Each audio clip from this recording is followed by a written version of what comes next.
नमस्कार दोस्तों, राधे राधे। आज हम स्टार्ट करने जा रहे हैं सीए फाइनल SCMPE का न्यू बैच। सबसे पहले मैं आपको मेरा इंट्रो दे देता हूँ। Myself Atul Agarwal, all India rank 1 of CA final May 2018 exams. I am also a gold medalist in direct taxation and audit. मैं लास्ट 1.5 ईयर से सीए फाइनल की SCMPE डायरेक्ट टैक्सेशन और इंटरनेशनल टैक्स के face to face batch ले रहा हूँ। मेरा ये जो बैच रहने वाला है ये पूरा ऑनलाइन होने वाला है। तो अपन सबसे पहले डिस्कस करते हैं कि जो आपका SCMPE का क्लास होगा उसका क्लास स्ट्रक्चर क्या रहेगा, किस तरह से कितना ड्यूरेशन रहेगा, क्या क्या अपन मटेरियल फॉलो करेंगे। तो अपन स्टार्ट करते हैं SCMPE की क्लासेस।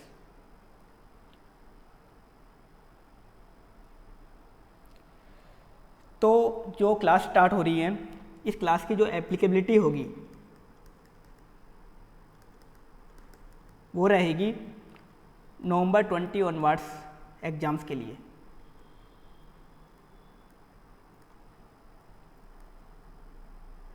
मतलब आप नवंबर 20 वाले हो या May 21 या May 22 या नवंबर 22, कोई भी आपका अटैम्प्ट है तो आप ये क्लास देख सकते हैं। क्यों SCMPE में क्या होता है कि अमेंडमेंट बिल्कुल नहीं आते, क्योंकि ये एक फैक्चुअल सब्जेक्ट है, ये कोई प्रोविजंस की सब्जेक्ट नहीं है, ये फैक्ट्स के बेस की सब्जेक्ट है। तो इसमें या तो कुछ एडिशन होता है या कुछ डिलेशन होता है, अमेंडमेंट वगैरह नहीं आते। फिर भी अगर आपके अटैम्प्ट में कुछ एडिशन वगैरह होता है, डिलेशन वगैरह होता है, तो उसकी मैं अलग से आपको क्लास प्रोवाइड कर दूंगा यूट्यूब पे या हमारे एंड्रॉयड ऐप पे आपको वो क्लासेस मिल जाएंगी। तो नवंबर 20 एनवर्स कोई भी बच्चा इस क्लास को देख सकता है। दूसरा, क्लास की ड्यूरेशन कितनी रहेगी। तो क्लास की जो ड्यूरेशन रहेगी लगभग रहेगी वो 120 से लेकर के 140 हॉर्स के बीच में क्लासेस रहेंगी आपकी।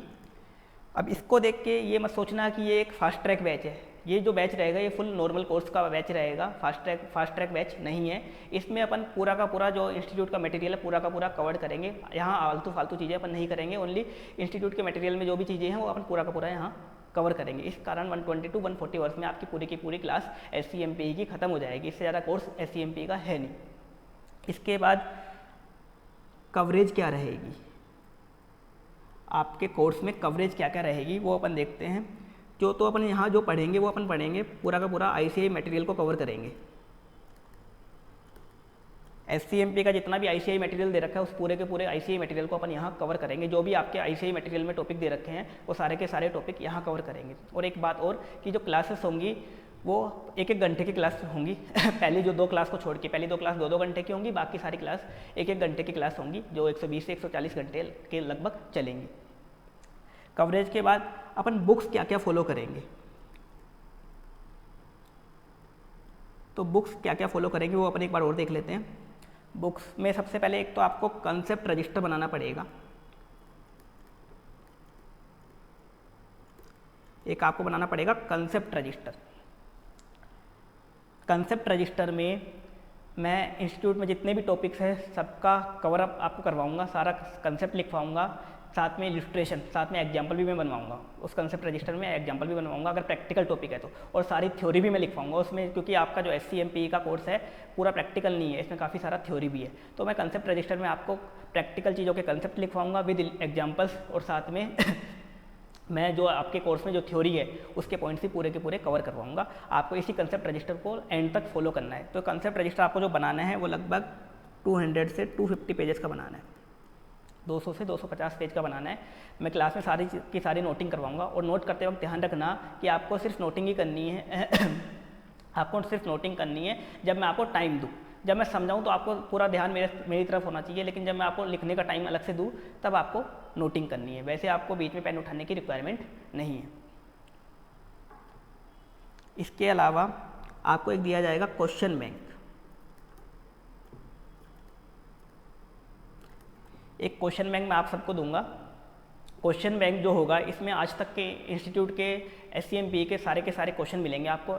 SM के सारे क्वेश्चन, आज तक RTP के सारे क्वेश्चन, सारे MTP के क्वेश्चन और एग्जाम पेपर के सारे क्वेश्चन। साथ में जो आपका SCMPE का जो ओल्ड कोर्स होता था AMA, उसमें जो टॉपिक थे उनके जो क्वेश्चन ओल्ड कोर्स में थे वो क्वेश्चन भी यहाँ मैंने इस क्वेश्चन बैंक में कवर किए हैं। तो इस क्वेश्चन बैंक में आपको सारे के सारे क्वेश्चन मिलेंगे। क्वेश्चन बैंक भी 2 पार्ट से डिवाइड है, सेक्शन A और सेक्शन B। सेक्शन A में जो मिलेंगे वो आपको मिलेंगे प्रैक्टिकल क्वेश्चन, और सेक्शन B में जो मिलेंगे वो आपको मिलेंगे केस सिनेरियो और केस स्टडी जो थियोरिटिकल क्वेश्चंस होते हैं, क्योंकि कोस्टिंग का जो पेपर आता है वो आधा प्रैक्टिकल आता है और आधा थ्योरी आता है। तो क्वेश्चन बैंक आपको पूरा का पूरा यहाँ दिया जाएगा और इस क्वेश्चन बैंक के सारे क्वेश्चन, लगभग सारे क्वेश्चन अपन क्लास में सोल्व करेंगे। मैं आपको होमवर्क काफ़ी कम दूंगा, ज़्यादातर क्वेश्चन अपन क्लास में ही सोल्व कर लेंगे। अब इस क्वेश्चन बैंक को सोल्व करने के लिए आपको एक अलग से सेपरेट कॉपी बनानी पड़ेगी। इस क्वेश्चन बैंक को सोल्व करने के लिए एक अलग से आपको सेपरेट कॉपी बनानी पड़ेगी और ये क्वेश्चन बैंक होगा जो वो विद सॉल्यूशंस होगा। ऐसा नहीं कि इसमें खाली क्वेश्चन ही होंगे, इसमें उनके सॉल्यूशंस भी दे रखे होंगे और सॉल्यूशन भी कौन से दे रखे होंगे, जो इंस्टीट्यूट ने ले रखा है। मैंने उन सॉल्यूशन में बिल्कुल भी चेंज नहीं किया, जो इंस्टीट्यूट ने लिया है उसको एज इट इज मैंने यहाँ कॉपी किया है। मतलब आपको उसी तरह से सॉल्यूशन करवाया जाएगा जैसे इंस्टीट्यूट करता है। तो इसमें इंस्टीट्यूट के सॉल्यूशंस दे रखे होंगे और उसी तरह से अपन क्वेश्चंस करेंगे क्लास में। तो क्वेश्चन बैंक के लिए आप एक सेपरेट कॉपी बना लेना, कंसेप्ट रजिस्टर के लिए एक 200-250 पेज की आप अलग से कॉपी बना लेना। आपको एंड तक, जब तक आपका एग्जाम होता है तब तक आपको बस ये दोनों चीज़ें फॉलो करनी है। इसके अलावा आपको ना तो एसएम को देखना है, ना आरटीपी वगैरह किसी को भी नहीं देखना, क्योंकि सारा का सारा कवरेज मैं इन्हीं में करवा दूंगा। एसएम पूरा का पूरा मैं कंसेप्ट रजिस्टर में करवा दूंगा, क्वेश्चन सारे क्वेश्चन बैंक में आपको मिल जाएंगे। तो आपको इसके अलावा कोई भी बुक को रेफर नहीं करना। इसके अलावा आपकी प्रैक्टिस के लिए हम आपको मॉक टेस्ट जो सीरीज है वो आपको फ्री देंगे ताकि आपकी प्रैक्टिस हो सके। तो अगर आप एक सब्जेक्ट की क्लास लेते हो, मान लो आपने SCMP की क्लास ली, तो आपको SCMP का मॉक टेस्ट फ्री मिलेगा। जो भी आपका अटेम्प्ट है उसके लिए आपको SCMP के मॉक टेस्ट फ्री मिलेंगे। लेकिन एक से ज़्यादा सब्जेक्ट की क्लास लेते हो तो आपको सारे सब्जेक्ट के एक सीरीज पूरी की पूरी फ्री मिलेगी, अगर आप एक से ज़्यादा सब्जेक्ट की क्लास लेते हो तो। और अगर सारी क्लास आप हमसे लेते हो तो जैसा हमारा 3 सीरीज वाला पैटर्न होता है, प्राइम बैच होता है जो मॉक टेस्ट वाला, वो पूरा का पूरा आपको फ्री मिलेगा। तो मॉक टेस्ट सीरीज आपके लिए फ्री रहेगी ताकि आपका इवैल्यूएशन हो सके, आपकी प्रैक्टिस हो सके। अब आप क्लासेस कैसे देखोगे, तो उसके लिए हमारा एक एंड्रॉयड ऐप है। एंड्रॉयड ऐप है जो गूगल प्ले स्टोर पे अवेलेबल है, उसका नाम है AIR1CA करियर इंस्टीट्यूट।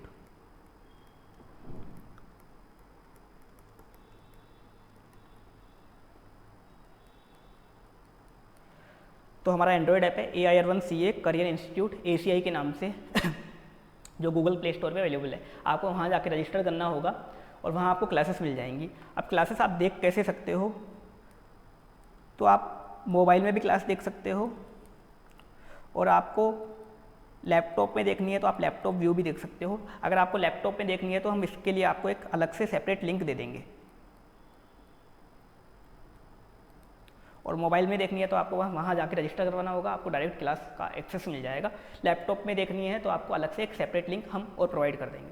और जो क्लासेस होंगी वो डेली बेसिस पे अपलोड होंगी, लगभग सितंबर एंड तक क्लास चलेंगी। पोस्टिंग का जो बैच चलेगा ये वाला सितंबर एंड तक चलेगा। तो जो नवंबर वाले हैं, नवंबर 20 वाले, वो उस अकॉर्डिंग क्लास को देखें कि उनको लेना है या नहीं लेना। आगे वालों के लिए कोई दिक्कत नहीं है, मई 21 नवंबर 21 वालों के लिए। तो नवंबर 20 वाले को मैं पहले बता देता हूँ, उनका कोर्स होगा लगभग सितंबर तक, इस क्लास का कोर्स होगा सितंबर तक, तो उस अकॉर्डिंग वो डिसीजन ले।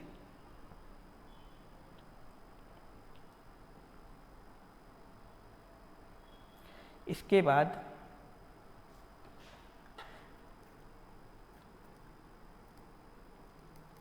क्लास की वैलिडिटी एंड जो ड्यूरेशन मिलेगा आपको, व्यू का ड्यूरेशन वो कितना रहेगा वो अपन मैं बता देता हूँ आपको एक बार।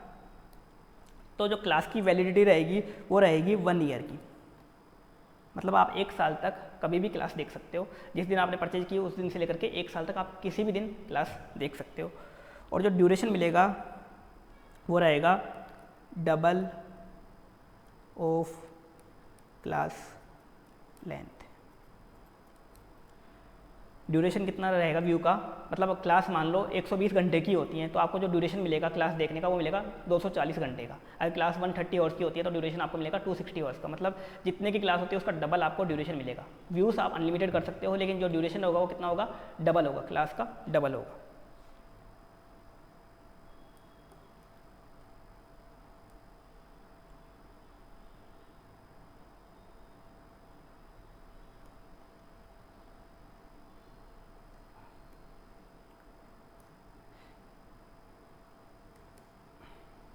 इसके बाद अगर आपको कोई भी डाउट्स आते हैं या कोई भी क्वेरी होती है आपकी, तो अगर आपको कोई भी डाउट्स रहते हैं या कोई भी आपकी क्वेरी रहती है तो आप मुझसे कॉन्टैक्ट कर सकते हैं, डायरेक्टली कॉन्टैक्ट कर सकते हैं। मैं आपको मेरा व्हाट्सअप नंबर दे देता हूँ 9024119090। इस पर आप मुझे व्हाट्सअप कर सकते हैं या आप मुझे टेलीग्राम पे भी मैसेज कर सकते हैं। अगर आपको कोई भी डाउट आता है क्लास के दौरान या आप क्लास देखते हुए कोई किसी भी टॉपिक में डाउट आता है, वैसे तो ऐसे कम चांस होंगे मैं आपको पूरा क्लियर क्लास में ही करवा दूंगा, लेकिन फिर भी अगर आपको कोई भी डाउट रहता है या कोई भी आपको क्वेरी होती है तो आप मुझे व्हाट्सएप पे या टेलीग्राम पे कॉन्टैक्ट कर सकते हैं। मैंने आपको नंबर दे दिया है, आप मुझे कॉल कर सकते हैं 9024119090 पे। तो आपके सारे के सारे डाउट्स मैं सोल्व करूँगा टिल एग्जाम्स तक। इसके अलावा मैं क्लास में आपको डेली बेस पे रिवीजन करवाऊंगा। जैसे मैंने आज जो पढ़ाया उसको मैं कल वापस रिवाइज करवाऊंगा, कल जो पढ़ाया उसको परसों रिवाइज करवाऊंगा। 5-5 मिनट मैं डेली बेस पे उसको रिवाइज भी करवाऊंगा ताकि आपको वो याद हो सके, क्लास में जो भी पढ़ाया वो आप अच्छे से याद कर सको, क्योंकि रिवीजन सबसे मेन होता है एग्जाम में। सबसे मेन एक रिवीजन होता है और एक टेस्ट होता है, तो ये मैं डेली बेस पे आपको रिवीजन भी करवाया करूँगा। अब आपको कोस्टिंग में अच्छा स्कोर कैसे करना है SCMP में ताकि आप अच्छे मार्क्स स्कोर कर सको, मैं इसका ट्रिक बताता हूँ आपको कि SCMP एक ऐसा सब्जेक्ट है, ये एक पूरा फैक्ट्स वाला सब्जेक्ट है। अगर आपने इसमें कंसेप्ट सीख लिए तो इसमें काफ़ी अच्छे मार्क्स स्कोर कर सकते हो। इसमें रटने का काफ़ी कम है, रटने का मतलब ना के बराबर है, कुछ भी नहीं है एक तरीके से। तो आपको करना क्या है, आपको करना यह है कि क्लास देखिए आपने, क्लास देखने के साथ साथ आपको 15 मिनट सेल्फ स्टडी करनी है। क्लास देखिए और क्लास में जो पढ़ाया, जितना भी पढ़ाया वो आपको मुश्किल से 15 मिनट लगेंगे आपको सेल्फ स्टडी करने में, 15 मिनट उसको रिवाइज करने में। तो जैसे ही क्लास देखी दिन की, उसको 15 मिनट आपने सेल्फ स्टडी करके रिवाइज कर लिया, या आपको जो भी छोटा मोटा होमवर्क मिला उसको 15 मिनट जो भी आपका टाइम था उसमें आपने कर लिया। तो 15 मिनट आपको उसको सेल्फ स्टडी करना है। मैं गारंटी से कह सकता हूँ कि आपके SCMP में 70 से कम मार्क्स नहीं आएंगे। अगर आपने ये स्ट्रेटेजी फॉलो करी तो आपके पक्का 70+ मार्क्स ही आएंगे SCMP में। बस आपको जब तक क्लास चलती है तब तक रोजाना बेस पे 15-15 मिनट पे आपको रिवीजन करना है। और आपको कोई भी डाउट आए उस रिवीजन के दौरान तो आप मुझे कॉल कर सकते हो, व्हाट्सअप कर सकते हो, टेलीग्राम कर सकते हो, मैं आपके डाउट को सोल्व करूँगा। और टिल दी एग्जाम्स मैं आपको सपोर्ट करूँगा। टिल दी एग्जाम्स आप कुछ कभी भी कोई भी डाउट रहे आप मुझसे कॉन्टैक्ट कर सकते हो। तो ये डाउट्स और क्वेरी है। तो आपको क्या करना है, 15 मिनट का आपको सेल्फ स्टडी का प्लान बनाना है, रोजाना करनी है। इससे आपको क्या रहेगा, जैसे भी क्लास में जो भी पढ़ाया आपको कोई एक्स्ट्रा डाउट आता है तो वो आप तुरंत पूछ लोगे मुझसे। तो आगे आपको जब आप मेन एग्जाम आपका मान लो एक साल बाद है, 2 साल बाद है, तब तक आप उस डाउट को पहले ही क्लियर कर लोगे, तब तक आपको फिर दिक्कत नहीं आएगी बाद में। तो इस तरह से आप करोगे तो ये मैं गारंटी से कह सकता हूँ कि SCMP में आपके 70+ मार्क्स कन्फर्म आ जाएंगे। तो ये रहेगा क्लास का स्ट्रक्चर। अब अपन आगे डिस्कस करते हैं SCMP के बारे में।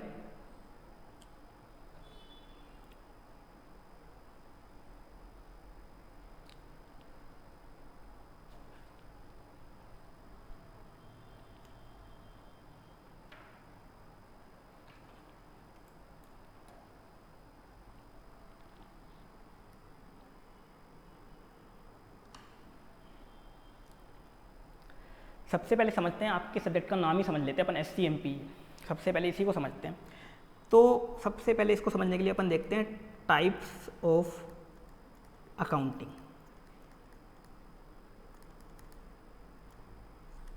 सबसे पहले अपन देखते हैं टाइप्स ऑफ अकाउंटिंग। तो मेनली 3 तरह की अकाउंटिंग होती है, 3 टाइप्स ऑफ अकाउंटिंग होती है मेनली। वैसे तो काफ़ी सारी होती है अकाउंटिंग, लेकिन मेनली 3 तरह की अकाउंटिंग होती है। एक होती है फाइनेंशियल अकाउंटिंग, एक होती है फाइनेंशियल अकाउंटिंग, एक होती है कॉस्ट अकाउंटिंग, दूसरी क्या होती है कॉस्ट अकाउंटिंग, और एक होती है मैनेजमेंट अकाउंटिंग या मैनेजमेंट कॉस्टिंग। तो 3 तरह की अकाउंटिंग होती है, एक होती है फाइनेंशियल अकाउंटिंग, एक होती है कॉस्ट अकाउंटिंग और एक होती है मैनेजमेंट अकाउंटिंग या मैनेजमेंट कॉस्टिंग। सबसे पहले बात करते हैं अपन ये फाइनेंशियल अकाउंटिंग क्या होती है। ये फाइनेंशियल अकाउंटिंग क्या होती है, जो आप ये बैलेंस शीट बनाते हो, P&L अकाउंट बनाते हो, बैलेंस शीट और P&L अकाउंट बनाते हो फाइनेंशियल्स के लिए, तो ये वही होती है फाइनेंशियल अकाउंटिंग। अब ये काम क्या आती है, तो फाइनेंशियल अकाउंटिंग के बेस पे जो इन्वेस्टर्स होते हैं या पब्लिक होती है, इन्वेस्टर से पब्लिक डिसीजन लेते हैं, ये पब्लिक और इन्वेस्टर्स के काम आती है और कुछ काम नहीं आती। पब्लिक और इन्वेस्टर के डिसीजन लेने के काम आती है कि वो उस कंपनी में इन्वेस्ट करे या ना करे। और या कंप्लाइंस के काम आती है, क्योंकि आपको बैलेंस शीट P&L अकाउंट बनाने पड़ते हैं। क्यों बनाने पड़ते हैं? क्योंकि आपको टैक्स ऑडिट करवानी पड़ती है, स्टेट ऑडिट करवानी पड़ती है और गवर्नमेंट को जमा करवाने पड़ते हैं डॉक्यूमेंट, MCA में जमा करवाने पड़ते हैं या CBDT को डिपार्टमेंट को जमा करवाने होते हैं। तो फाइनेंशियल अकाउंटिंग एक तो इन्वेस्टर्स के काम आती है कि वो उसके बेस पे डिसीजन लेता है कि इस कंपनी में इन्वेस्ट करे या ना करे, या कंप्लायंस के काम आती है, बाकी इसका कोई रोल नहीं होता। इसके बेस पे कभी भी कोई बिजनेसमैन डिसीजन नहीं लेता। बिजनेसमैन कैसे डिसीजन नहीं लेता? आपने ओला, उबर, जोमेटो इनके फाइनेंशियल देख रखे होंगे, नहीं देखे तो एक बार इनके फाइनेंशियल देखना आप, ओला, उबर, जोमेटो वगैरह के इनके फाइनेंशियल देखना। इनमें इतना भयंकर लॉस है, मतलब करोड़ों का लॉस है, फिर भी ये आज चल रहे हैं। करोड़ों का लॉस होने के बाद भी ये आज चल रहे हैं। तो अगर बिजनेसमैन डिसीजन लेता, फाइनेंशियल को देख के डिसीजन लेता, तो आज तक ये ओला, उबर वगैरह बंद हो जाते। अगर वो बिजनेस करने वाला उनको देख के डिसीजन लेता तो आज ओला, उबर वगैरह, जोमेटो वगैरह सब बंद हो चुके होते। तो फाइनेंशियल अकाउंटिंग मेनली किसके काम आते हैं? एक तो इन्वेस्टर्स के काम आते हैं और एक कंप्लायंस करने के काम आते हैं। तो ये होते हैं फॉर इन्वेस्टर्स या शेयर होल्डर्स या फॉर कंप्लायंस। बाकी इनका कोई रोल नहीं होता। एक तो कंप्लायंस के लिए बनाते हैं अपन और एक इन्वेस्टर्स या शेयर होल्डर्स के लिए अपन फाइनेंशियल अकाउंट्स बनाते हैं। इसके लिए फाइनेंशियल अकाउंट्स के लिए आपके कोर्स में एक अलग से सब्जेक्ट है जो पेपर 1 होता है आपका फाइनेंशियल रिपोर्टिंग का, जिसमें इंड AS है, वो अलग से एक सब्जेक्ट है फाइनेंशियल अकाउंटिंग के लिए। दूसरी होती है कॉस्ट अकाउंटिंग। अब ये कॉस्ट अकाउंटिंग क्या काम आती है? तो ये काम आती है कॉस्ट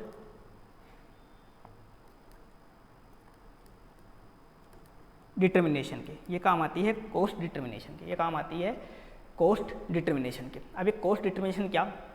जैसे मान लो आप 2-3 प्रोडक्ट बनाते हो, आप पेन बना के बेचते हो, आप पेंसिल बना के भी बेचते हो, आप मार्कर बना के भी बेचते हो। तो अब आपको इन सब प्रोडक्ट का प्रोडक्ट वाइज प्रॉफिट चाहिए।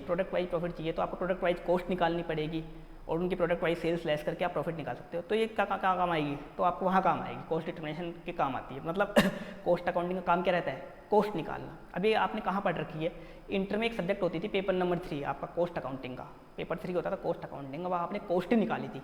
आपने देखो सबसे पहले उसमें मटेरियल की कॉस्ट निकाली थी वहाँ पे, फिर लेबर की कॉस्ट निकाली थी, उसके बाद आपने ओवरहेड की कॉस्ट निकाली थी, उसके बाद आपने अलग अलग तरह के बिजनेस की कॉस्ट निकाली थी, कॉन्ट्रैक्ट कॉस्टिंग करी थी, कॉन्ट्रैक्ट की कॉस्ट निकाल के आपने कॉन्ट्रैक्ट का प्रॉफिट निकाला था, फिर आपने प्रोसेस की कॉस्ट निकाल के प्रोसेस वाइज प्रॉफिट निकाला था, फिर आपने बैच की कॉस्ट निकाल के बैच वाइज प्रॉफिट निकाला था, आपने सर्विस सेक्टर की कॉस्ट निकाली थी। तो ये कॉस्ट अकाउंटिंग क्या काम आती है? कॉस्ट निकालने के काम आती है। इसका एक काम और होता है कॉस्ट निकालने के अलावा, इसमें आप बजट बनाते हो। ईयर के स्टार्टिंग में आप बजट बनाते हो, बजट को फिर आप एक्चुअल से कंपेयर करते हो। ईयर एंड में एक्चुअल रिजल्ट्स आते हैं, उससे कंपेयर करते हो बजट। जैसे मान लो आप पेन बनाते हो, पेन मैन्युफैक्चरर हो आप, आपने बजट बनाया कि आपकी कॉस्ट आएगी 10 लाख रुपए की। कॉस्ट कितनी आएगी? 10 लाख रुपए की कॉस्ट आएगी, ये आपने बजट बनाया।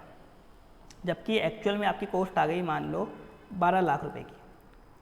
बजट बनाया था 10 लाख की कॉस्ट आएगी, एक्चुअल में आ गई 12 लाख की। कॉस्ट अपन कर रहे हैं कॉस्ट अकाउंटिंग। तो कॉस्ट में आप कॉस्ट अकाउंटिंग में क्या करते हो? आप बजट बनाते हो, फिर एक्चुअल रिजल्ट आता है। इस बजट को आप एक्चुअल से कंपेयर करते हो, इस बजट को आप एक्चुअल से कंपेयर करते हो।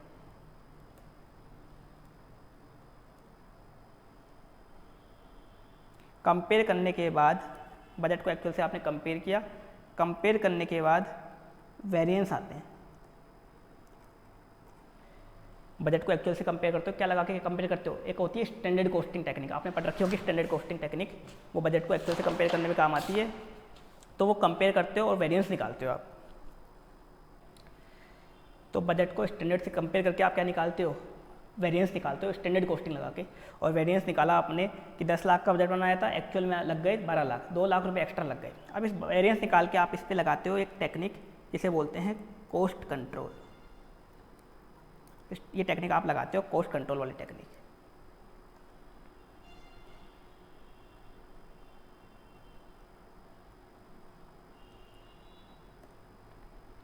तो आप कंपेयर करके क्या करते हो? कॉस्ट कंट्रोल की टेक्निक लगाते हो।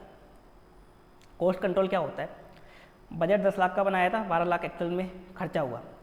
आपने देखा जो पेन बनाते थे, जो आप पेन बनाते थे उसके लिए आप प्लास्टिक ए यूज़ करते थे, प्लास्टिक लगता है पेन बनाने में मटेरियल, तो उसके लिए प्लास्टिक ए यूज़ करते थे जो काफ़ी अच्छी क्वालिटी का प्लास्टिक था और काफ़ी महंगा पड़ता था। प्लास्टिक ए यूज़ करते थे जो काफ़ी अच्छी क्वालिटी का था और काफ़ी महंगा पड़ता था। आपने देखा एक प्लास्टिक बी भी यूज़ किया जा सकता है, प्लास्टिक बी यूज़ किया जा सकता है जो काफ़ी सस्ता प्लास्टिक आता है, थोड़ा चीप क्वालिटी का प्लास्टिक है, सस्ता भी आता है। इससे ये आपका जो 10 लाख का जो बजट बनाया था और एक्चुअली में 12 लाख का आया था, इसका वेरिएंस खत्म हो जाएगा। प्लास्टिक ए की जगह आपने क्या यूज़ करना सोचा, प्लास्टिक बी यूज़ करना सोचा, ताकि आपका ये वेरिएंस है 2 लाख का, ये खत्म हो जाए इस पेन बनाने में। तो आपने उस प्लास्टिक ए को रिप्लेस कर दिया प्लास्टिक बी से। प्लास्टिक ए काफ़ी अच्छी क्वालिटी का था, उस प्लास्टिक ए को आपने क्या किया, प्लास्टिक बी जो बेकार क्वालिटी का था, चीप क्वालिटी का मटेरियल था, उससे रिप्लेस कर दिया और कॉस्ट कंट्रोल करके अगले साल के लिए कॉस्ट कंट्रोल टेक्निक लगा के आपने कॉस्ट को कंट्रोल कर लिया। ये करते थे आप किस में, कॉस्ट अकाउंटिंग। ये किस में करते थे आप, कॉस्ट अकाउंटिंग में। ये चीज़ आप करते थे कॉस्ट अकाउंटिंग में।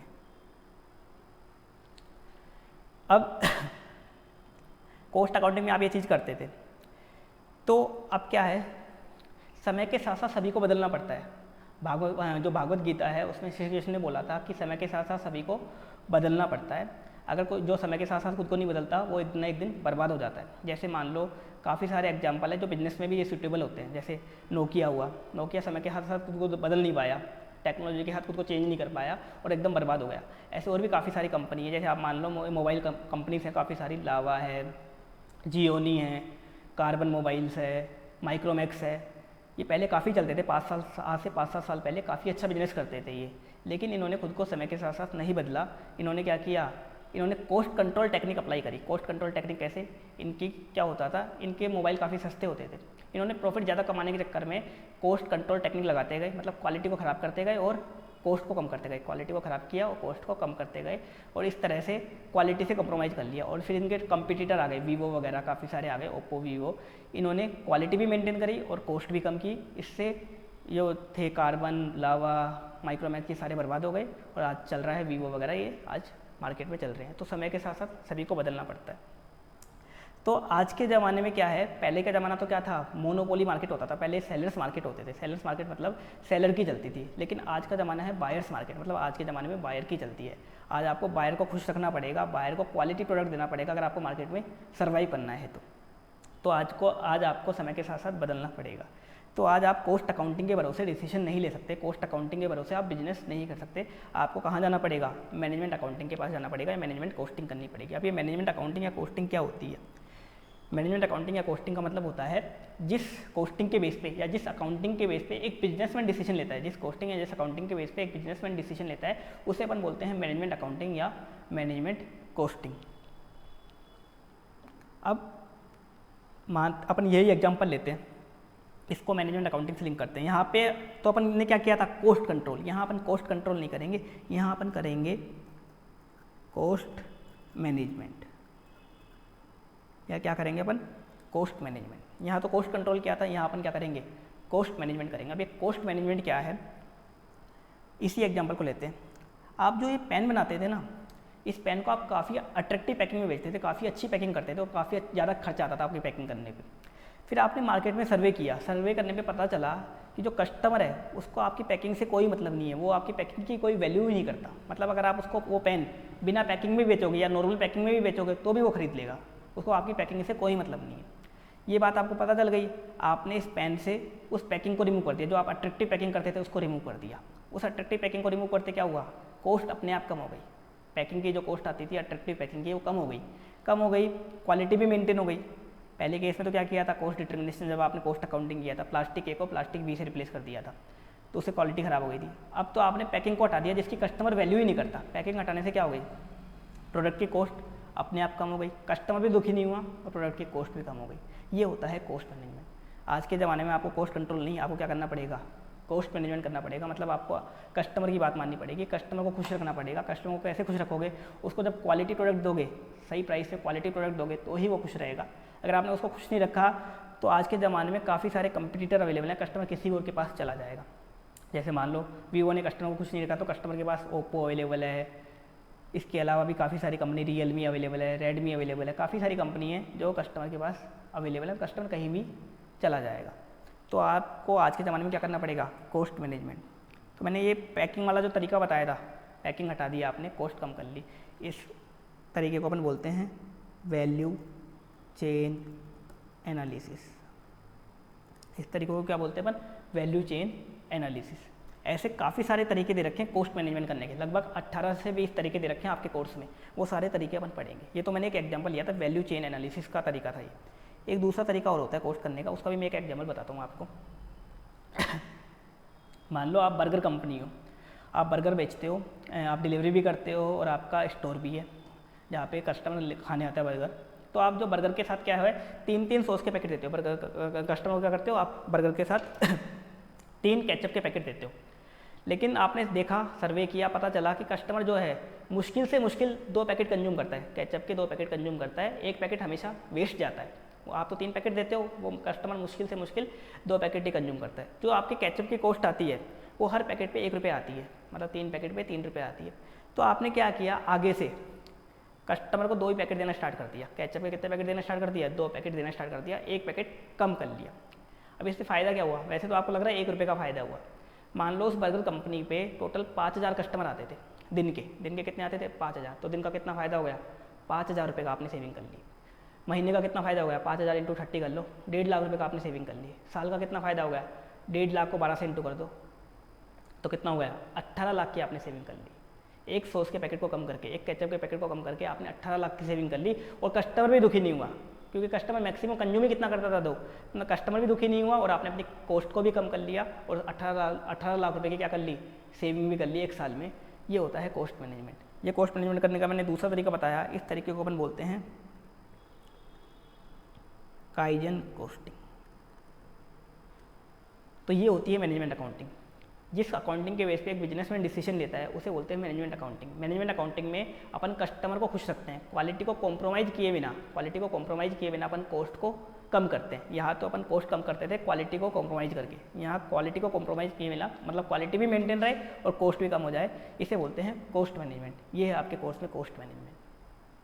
अब मैनेजमेंट कॉस्टिंग में एक चीज़ और आती है, दूसरी चीज़ वो आती है डिसीशन मेकिंग। एक दूसरी चीज़ क्या आती है? Decision making.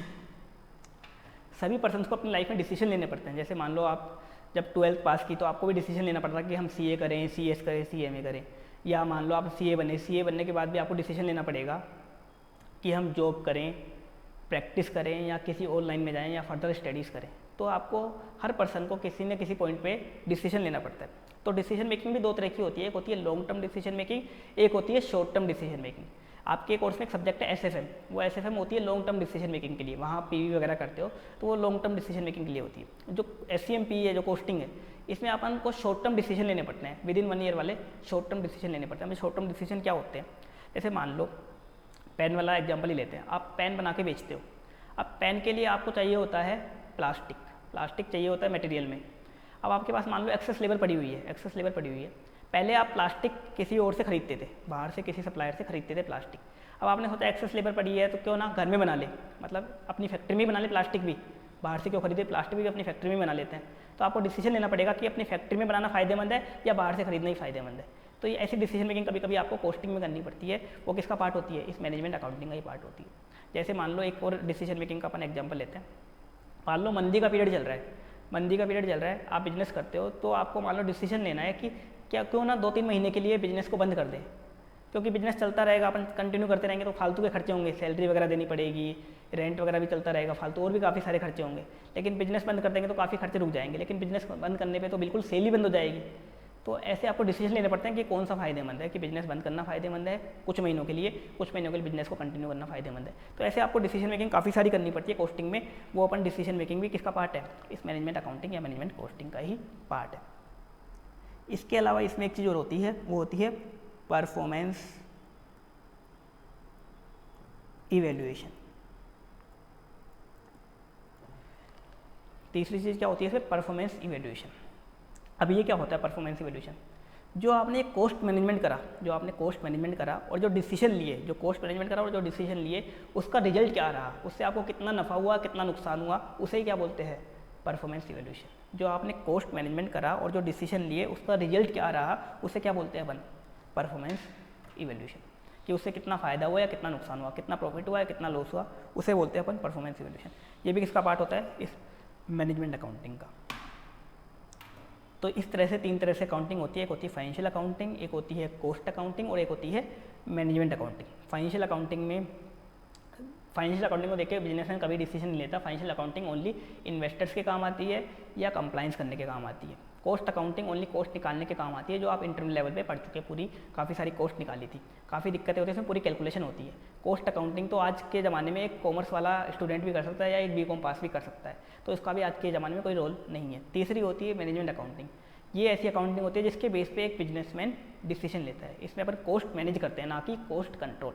कॉस्ट अकाउंटिंग में अपन कॉस्ट कंट्रोल करते थे, यहाँ कॉस्ट मैनेज करते हैं। कॉस्ट मैनेज मतलब क्वालिटी को मेंटेन करके अपन कॉस्ट को कम करते हैं। दूसरा, यहाँ अपन डिसीजंस भी लेते हैं, शॉर्ट टर्म डिसीजंस भी लेते हैं। तीसरा, यहाँ अपन जो कॉस्ट कंट्रोल करी, जो कॉस्ट मैनेज करी और जो अपन ने डिसीजन लिए, उसका एक्चुअल रिजल्ट क्या रहा, उसका एंड रिजल्ट क्या रहा, उसका इवैल्यूएशन करते हैं। तो ये होती है मैनेजमेंट अकाउंटिंग। अब जो आपका कोर्स है CA फाइनल का, वो लगभग 80 to 85% तो ये है और 20% कोर्स ये है।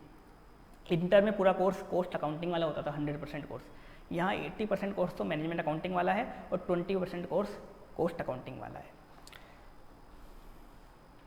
तो आपको ये नोट करना है तो आप नोट कर सकते हो।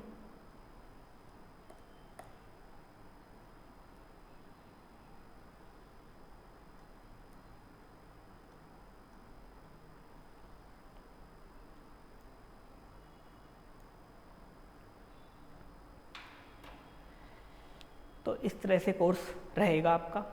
मैनेजमेंट अकाउंटिंग 80% है और कॉस्ट अकाउंटिंग आपके कोर्स में 20%।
अब अपन आगे देखते हैं इसमें।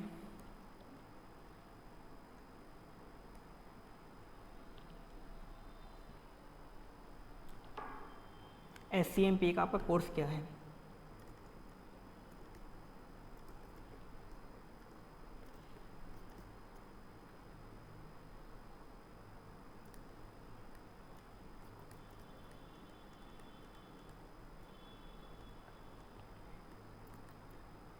Strategic cost management and performance evaluation, ये है आपके सब्जेक्ट का नाम।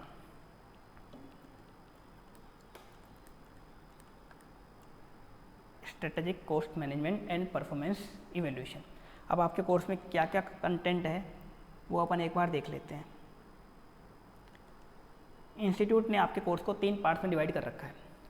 पहला पार्ट है SCM and decision making. SCM मतलब strategic cost management and decision making. दूसरा पार्ट है परफॉर्मेंस इवैल्यूएशन एंड कंट्रोल। दूसरा part performance evaluation and control.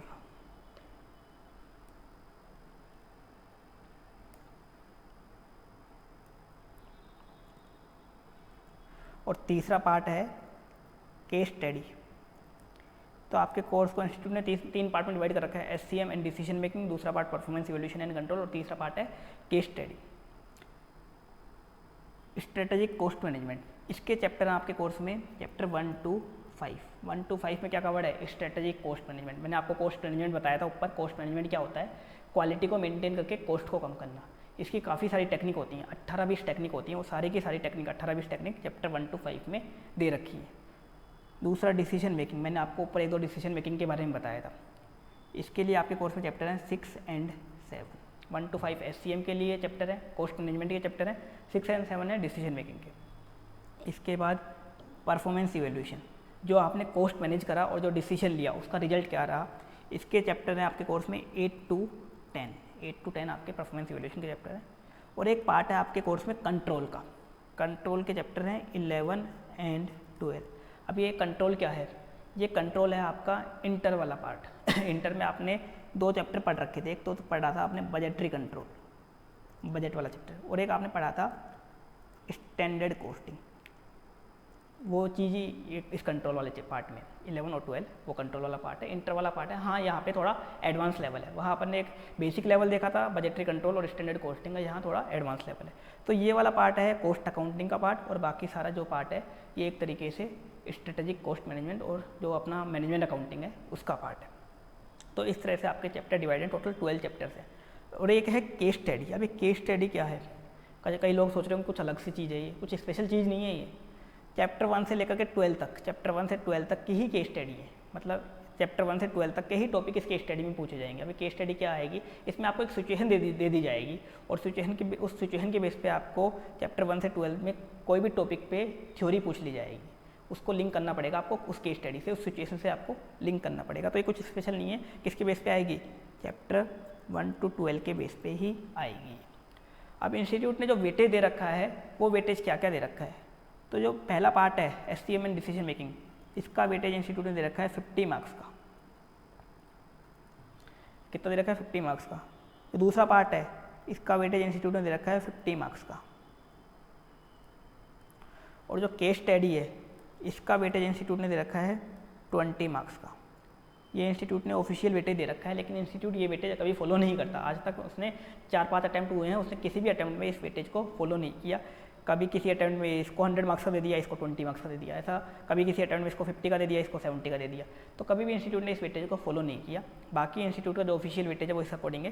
पहला पार्ट 50 मार्क्स का, दूसरा पार्ट 50 मार्क्स का, और केस स्टडी वाला पार्ट 20 मार्क्स का। और जो केस स्टडी जो होती हैं चैप्टर 1 to 12 से आती है, लेकिन जो मेनली आती हैं वो मेनली आती हैं ये चैप्टर 1 to 5। जो स्टार्टिंग वाला जो कॉस्ट मैनेजमेंट वाला पार्ट है इससे पूछी जाती है मेनली केस स्टडी, जो आपके कोर्स में 80% केस स्टडी चैप्टर 1 to 5 से लिंक होती है। तो इस तरह से आपका कोर्स का स्ट्रक्चर दे रखा है इंस्टीट्यूट ने। एक तो इसमें कॉस्ट मैनेजमेंट दे रखा है। कॉस्ट मैनेजमेंट मतलब क्वालिटी को मेंटेन करके कॉस्ट को कम करना। एक डिसीजन मेकिंग दे रखा है, शॉर्ट टर्म डिसीजन कैसे लिए जाएंगे। एक दे रखा है परफॉर्मेंस इवोल्यूशन, जो आपने कॉस्ट मैनेज करा और जो डिसीजन लिया उसका रिजल्ट क्या रहा। एक कंट्रोल वाला पार्ट दे रखा है जो आपका इंटर वाला पार्ट है, जिसमें बजटरी कंट्रोल और स्टैंडर्ड कॉस्टिंग 2 चैप्टर दे रखे हैं। और एक इनके बेस पे केस स्टडी दे रखी है। तो इस तरह से आपके सिलेबस को डिवाइड कर रखा है। आप इसको उतार सकते हो।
अब एक बार अपन देख लेते हैं पेपर का पैटर्न क्या रहेगा।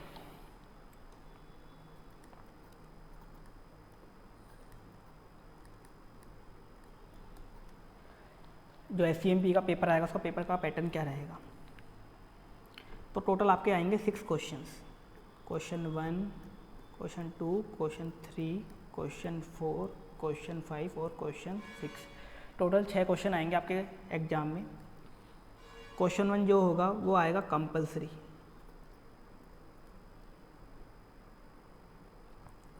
क्वेश्चन 1 क्या होगा, कंपलसरी होगा और इसका वेटेज होगा 20 मार्क्स का। एक ही क्वेश्चन आएगा, 20 मार्क्स का आएगा, कंपलसरी आएगा। वैसे तो मेनली केस स्टडी के बेस पे आता है, लेकिन इंस्टीट्यूट ने इसको भी फिक्स नहीं कर रखा, कभी कुछ दे देता कभी कुछ।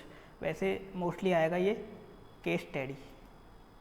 तो 20 मार्क्स का वेटेज था ना केस स्टडी का, वो केस स्टडी आती है, किसी भी चैप्टर से आ जाती है, 20 मार्क्स का वेटेज होगा। बाकी क्वेश्चन 2 से 6 ये भी 20 मार्क्स ईच होंगे। इनमें आपको एनी 4 अटेम्प्ट करने होंगे, इनमें आपको एनी 4 अटेम्प्ट करने होंगे। 20 मार्क्स का पर क्वेश्चन का इनका वेटेज रहेगा। अब इसमें कुछ क्वेश्चन तो ऐसे होंगे जो 20 मार्क्स से पूरे के पूरे रह जाएंगे, जैसे क्वेश्चन 2 पूरा 20 मार्क्स का आ गया। कुछ में 10 मार्क्स में पार्ट्स होंगे, जैसे क्वेश्चन 3A हो गया 10 मार्क्स का, क्वेश्चन 3B हो गया 10 मार्क्स का, क्वेश्चन 4A हो गया 10 मार्क्स का, क्वेश्चन 4B हो गया 10 मार्क्स का। कुछ में 5 मार्क्स में भी पार्ट हो सकते हैं। क्वेश्चन नंबर 6 में जैसे एक क्वेश्चन तो 10 मार्क्स का दे दिया, क्वेश्चन 6 भी 5 मार्क्स का दे दिया, क्वेश्चन 6C 5 मार्क्स का दे दिया, ऐसे भी हो सकते हैं। लेकिन मोस्टली 10 और 20 मार्क्स में पार्ट्स डिवाइडेड होंगे, 10 और 20 मार्क्स में, क्योंकि कोस्टिंग में जो क्वेश्चन आते हैं बड़े बड़े क्वेश्चन आते हैं, छोटे क्वेश्चन काफ़ी कम आते हैं। तो इस तरह से आपका पेपर पैटर्न रहेगा। क्वेश्चन 1 कंपलसरी जो मेनली केस स्टडी के बेस पे आएगा। क्वेश्चन 2 से 6 जो आएंगे उसमें 20 मार्क्स के भी आ सकते हैं और 10 मार्क्स के भी आ सकते हैं, और कुछ केस में 5 मार्क्स के भी आ सकते हैं। अब प्रैक्टिकल और थ्योरी कितना पोर्शन रहेगा, तो ये प्रैक्टिकल आएगा लगभग 70 मार्क्स का। अपन इंस्टीट्यूट के पिछले 4-5 पेपर की अपन एवरेज देखें तो प्रैक्टिकल का एवरेज रहेगा लगभग 70 मार्क्स का। और जो थ्योरी होगी, थ्योरी डायरेक्ट थ्योरी नहीं आएगी यहाँ पे कि आपको पूछ लिया डेफिनेशन वगैरह, ऐसे थ्योरी नहीं आएगी। थ्योरी मतलब एनालिटिकल थ्योरी आएगी। और एनालिटिकल थ्योरी में 2 चीज़ें आएंगी, या तो आएगा केस सिनेरियो या आएगी केस स्टडी। दोनों चीज़ें, केस सिनेरियो या केस स्टडी। केस सिनेरियो होते हैं छोटे 10 नंबर के या 5 नंबर के, और केस स्टडी होती है बड़ी जो 20 नंबर की आती है, एक ही आती है। तो जो थ्योरी आएगी वो लगभग आएगी 50 मार्क्स की।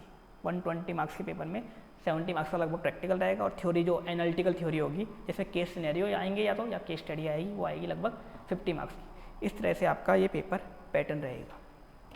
तो ये उतारना है तो आप इसको भी उतार सकते हो। फिर अपन स्टार्ट करेंगे कोस्टिंग को।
तो अपन ने समझ लिया सब्जेक्ट क्या है अपनी, उसके बाद अपन ने इसका कोर्स का स्ट्रक्चर देख लिया, पेपर पैटर्न देख लिया। अब अपन स्टार्ट करते हैं कोस्टिंग।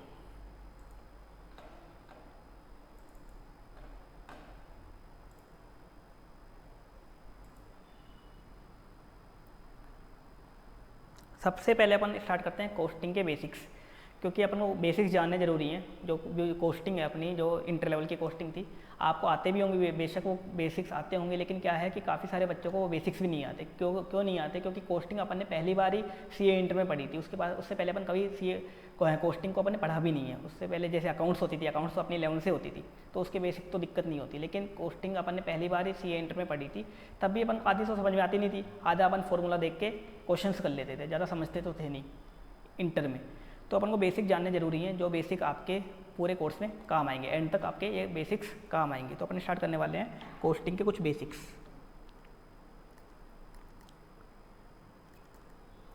तो अपन कोस्टिंग के बेसिक्स स्टार्ट करने वाले हैं। सबसे पहले समझते हैं इस कोस्ट का मतलब क्या होता है।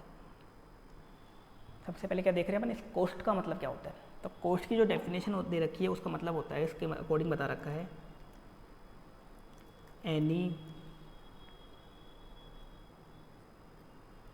monetary amount spent to